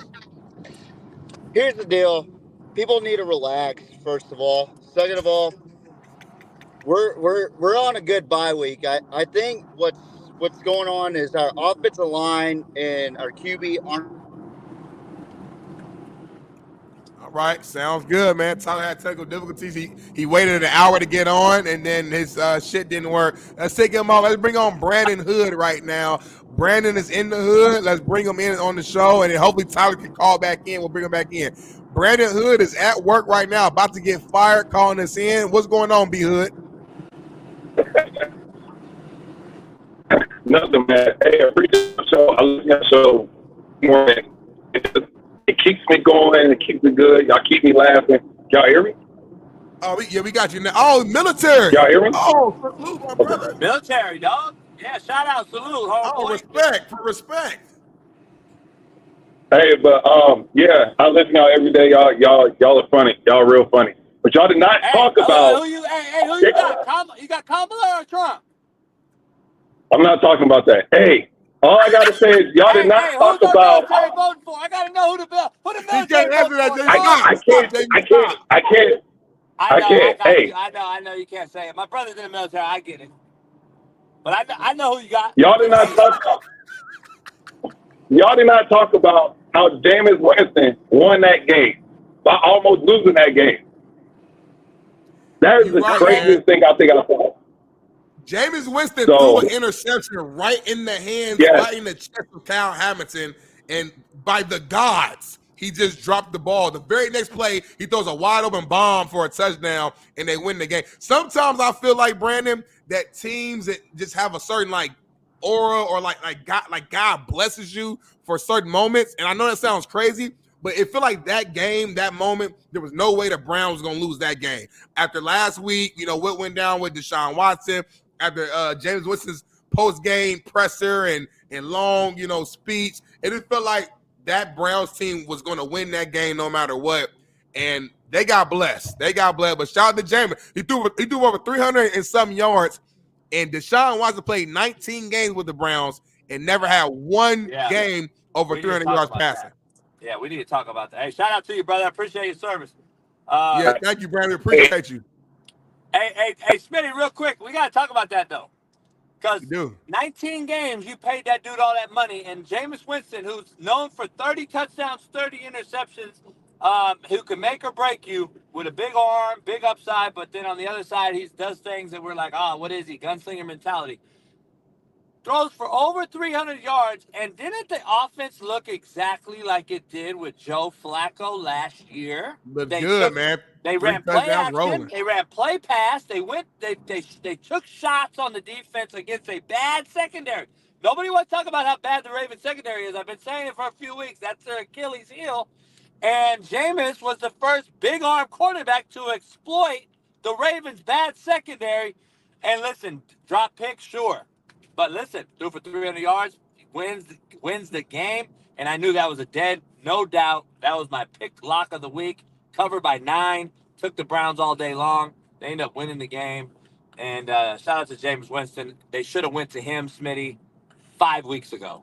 And then he shout out Eminem, not on the presidential side, but as far as his quote for one of his songs at the end of the game. I don't know if you guys saw that post-game press. Make sure y'all check that out. So Tyler is back, but hold on real quick, because like we got to go in the right order. We got the weatherman, Joe Accord is here. Let's bring on Joe first. Let's get the weather, Tyler. And then Tyler, we're gonna end with you, Tyler. Don't go nowhere, Tyler. You wait.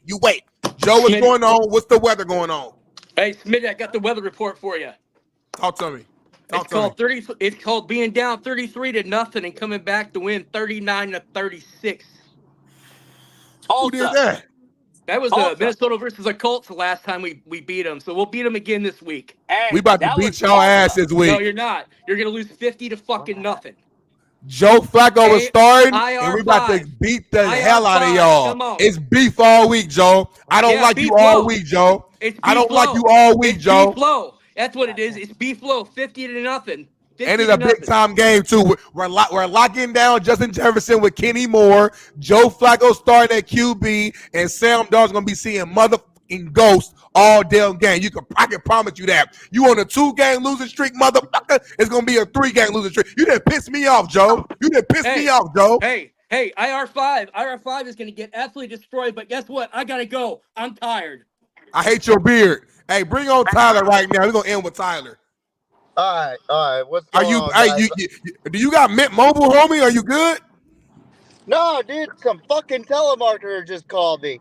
But I got distracted for a second. I saw a white dude for Harris over here. But anyway, back to what we were talking about with Texas. I think it's an O-line and QB connection that's not connecting well with Texas right now, which we saw that in the last couple of games. Like, the Georgia game was probably Quinn's worst game since the Oklahoma State game in 2022. But Quinn did play a lot better in the Vanderbilt game. It's just the offensive line play in the trenches is just absolutely horrendous right now, in my opinion. But I think we're on a good bye. We're getting some players back like Isaiah Bond and also possibly Andrew Makuba, who is a dog out of Clemson, transferred out of Clemson to go to Texas. So I think we're good there. I think we're good. Hey, Tyler, F all that. Who do you rock with more, Big Smitty or Coach JB? Smitty. We're around the same age, but I've been a Coach JB fan since last chance you, man. Wow. Hey. Wow. Hey, this is the realest show on planet Earth, right? Whites for JB. Whites for JB, huh? I get it. Hey. I understand it. Hey. He answers my comments. He answers my comments. Hey, Tyler, shout out to you, man. Yeah. We're going to do some more calling this week, man. So. Yeah, absolutely. Hey, Smitty, I'm going to hop off, Smitty. Hey, Smitty, hey, Bailey, put us on real quick. Tyler, we'll holler at you tomorrow. Thank you, Tyler. Hey, appreciate your support. Hey, real quick. Hey, shout out. I fucked up because shout out to a good friend of mine, Kevin Wilson. He's the head coach at Tulsa. Did you see what they did? What they do? Kevin Wilson's a former head coach at IU, by the way, too, back in the days. Yeah, a couple years ago. He almost hired me at IU. He almost offered me. No, were you playing when he was at Indiana? I'm pretty positive I was. Yeah, I thought he was just at Indiana. That was a minute ago. Yeah. Anyway, great O-line guy. One of the best O-line guys in football. He was Bob Stoops' O-line guy at Oklahoma for years. He was at Ohio State recently, obviously. He got the Tulsa job, another head job, his second Indiana, and then now he's at Tulsa. I believe they were down. Bailey could tell you. I think they were down like 33-0 or 36-3 or something like that. And if you look at the chronological order of the game, how it progressed, they were down after the first quarter big. Then they were at halftime down big. Then they were down still big in the third quarter. And then they fucking won the game, dog. They were down 14-0 in the first quarter, 14-0 at the first quarter. They were down 35-7 at half. And then the third quarter, they started to come back. They scored 17 points in that third quarter to UTSA's 7. In the fourth quarter, they kept going. They scored 22 points to UT's 3 and ended up winning that game 46-45. Crazy. That's crazy. Wow. That's nuts. Shout out. That was a good game because it's so watered down. College football so watered down. That was a watered down game. I hear you, man. You always gonna find a way to water something down or talk some craziness. What? Hey, E-Dub had an early meeting. He said, man, he said he forgot to text me. He said, my bad. He'll be back next week. Dang, E-Dub. I know Utah lost E-Dub again, but come on now. Hey, and they got beat pretty handily for their second loss of the year this past weekend. They played on Thursday, short week, and then they got beat pretty bad by one of the best teams in San Diego. I didn't know that. So E-Dub's on the rebound. They're going to come back, though. They're 7-2. They're a playoff team. They're a high-ranked team. They're a top 10 in San Diego County. So E-Dub will have them back right. But they took a bad loss Thursday, and that's why, they're probably on the rebound and getting ready. So shout out to E-Dub. Shout out to E-Dub, man. We support you. Y'all going to bounce back. Rancho Bernardo High School, yeah. Yes, sir. Yes, sir. Real quick before we go, so tell people why are you in your car right now? Like what's going on? So anyway, I gotta get going. A lot of things going on. What happened? Don't worry about it, man. Don't worry about it, man. I'll tell you the real shit. Here's what's really happening. I got a call from the people out at my slip where my boat is, my yacht, and it says it was pumping water out of the bilge. And now that's normal, but not on its own. So usually you're supposed to build the boat out on your own. When you get there, you turn the keys on, you build it out, any excess water, because it normally is going to hold some water. But for some reason, I said, oh, shit. He goes, yeah, it's pumping every 5-6 minutes. I'm like, it shouldn't be pumping that much water out on its own. That means it's overfilling and it's overfilling and it's pumping it out on its own without anybody there. So I got to go check on it, make sure that motherfucker ain't sinking. I'm gonna go check on that with a mechanic friend, and then we're also gonna look at some things on the motor, and I'm gonna put some lights on the boat underneath the boat, different colors and shit, especially red underneath the boat. Why red, homie? Because we got red. And then we're gonna put some under the water, so when we at night we can chill in the boat and turn the lights on it, and underneath the boat we'll have some real deal, some lights. And then I'm gonna take it on a little Christmas parade, run on Newport Beach probably or something. You're not invited, but you can see it on social media when it's my boat, homie. I ain't gonna lie, I meant to tell you, man. So I had a couple of the homies go up to your yacht this past weekend and put a little prank on you. And apparently they must have did a little more than what I told them to do. And that's probably leading to your issues right now. So I just want to give you a public apology. If you do something behind somebody's back, you got to stand on business and apologize. It's supposed to be a prank. I think they messed up and did a little too much, and now you have a little leak. So your yacht may not be there. It may be on the water, homie. I'm going to let you know right now. So. Yeah, that wouldn't be nothing that you would tell me because, I'd probably pull that thing, and you wouldn't be on the show tomorrow. They didn't stop making those when they made you, homie. So understand that you might have one. I might have one too. It's not that you wouldn't be on the show because I fired you. It would just be because you'd be, what do they call it now? What's politically unalive? Unalive. You'd be unalive. Yeah. But that's the softest shit ever. The softest shit ever. The word that y'all generation has made up, is the softest set of words I've ever Name my heard. name my generation. I dodged that. That's Bailey generation. That's Bailey generation. No homo, no pause, all this old gay shit. We both got just know you might have something that can unalive me. I got something that can unalive you. Let the best man win. But we're gonna end the show like this. Monday Night Football betting. We got your New York Giants and Danny Don versus Russell Wilson and the Pittsburgh Steelers. Brian Daboll versus Mike Tomlin. A huge Monday Night Football matchup in the Bird. Who you going with? I know who I'm going with. I like the Pittsburgh Steelers big. The game won't be close. Whatever. What's the spread, Bailey? What's the spread on this game, Bailey? Let me know real quick when you get a chance. Whatever it is, I'm probably gonna take it. Steelers are 6-point favorites. I'm taking them with the points. I'm taking the Giants to cover. You know why? Here's why. As high as I am on Russell replacing Justin Fields, what happens is your second game when you come back to, let's say, life, is your biggest struggle game. This will be Russell Wilson's biggest struggle game. The Pittsburgh Steelers are not accustomed to scoring a lot of points anyway. Giants got a great defense. I think that the Giants will keep this within a field goal. I would take the Giants to cover. Go to BetUS today and pick it using my promo code CoachJB. There it is, man. There it is. So, hey, man, we appreciate all the amazing fans, man. We had over 2,000 just on YouTube alone, not counting everywhere else. So appreciate y'all. Make sure you haven't subscribed yet. You subscribe, become a member, join the Discord. Shout out to all our sponsors, man. Hey, Smitty. Yep. Fact or cap? Shoot. I'm just gonna ad-lib. I'm gonna ad-lib them. Fuck it, because I'm driving, obviously.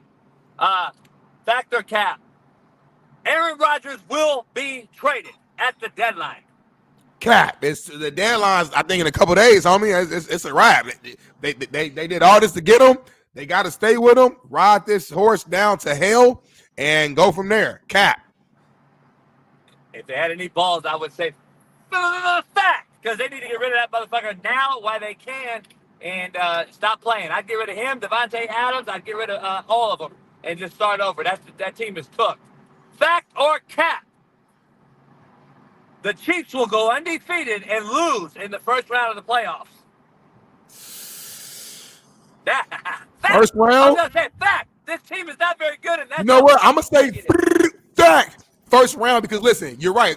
If they go 13-4 or for whatever, they're gonna have a number 1 seed, which means they'll get a bye, which means their first game will be in the divisional round. So I think they will actually lose that divisional round game and get out of here. It feels really similar to the Green Bay Packers year when they went 15-1 and the team was winning all these games and went out there and lost, in the playoffs early. They're winning, but it doesn't look good. I'm gonna say facts. Fact or cap? Mike McCarthy will be fired by day's end. I'm gonna say cap. I think he got one more week. One more week to do something, and it's a wrap. I'm gonna say cap, JB, on that one. I got a funny feeling. I think Jerry Jones is fed up. They got a lot going on there. They look bad, man. Dak Prescott looks so overpaid, underdelivered. They are a horrible team. CeeDee Lamb doesn't look. The team gives no effort. That is a CEO head coaching issue. They have lost interest. They are not buying into what he's selling. I'm going to say they make a move. I'm going to say fact by the end of the day. Because they have to do it today because tomorrow's a new week. Fact or cap? Antonio Pierce will no longer coach the Raiders in 2025. Unfortunately, that's a fact. One and done. He's out of there. And I'm not even saying it's all his fault. He has it's a lot that needs to be handled and fixed and needs to grow in the Raiders organization. And it's hard to do just in 1 year, man. And at the end of the day, if you don't have a quarterback who you can truly believe in like Sunday to Sunday, Minshew's okay, but he's not a guy who you can really be sustained and go to win playoff games. And when you don't have that, and he couldn't get his guy Jaden Downs who he wanted to draft, these are the results. So I'm going to say fact. Fact or cap? I carry the show. Cap. Big cap. Listen, that's why we took off the screen, because I obviously carry the show. Without Big Smitty, the show wouldn't grow. There was a JB show before me, and it was okay. It was all right. It had okay numbers. For some reason, call it what you want, Big Smitty joins the show, and now we doing numbers. We got 2,000 on YouTube, 3,000 on some days. We always over 1,000. Before Big Smitty came, it was 300, 400 people. So y'all might hate me in the chat. Y'all might not like me. Y'all might call me this, that, and the third. But men lie, women lie, numbers don't lie. And we the baddest, the realest show on planet Earth. Shout out to Bailey on the ones and twos. Shout out to all our fans. Shout out to all our haters, all our supporters. And we're going to be back tomorrow. We might be live in studio. We might be remote. But you got to be here to find out. Big Smitty, JB, my guy Bailey, we out. Peace. Issues get pressed so fast, it don't get sacked like bags and baggage. Smitty and Jason Brown, kill the ass around.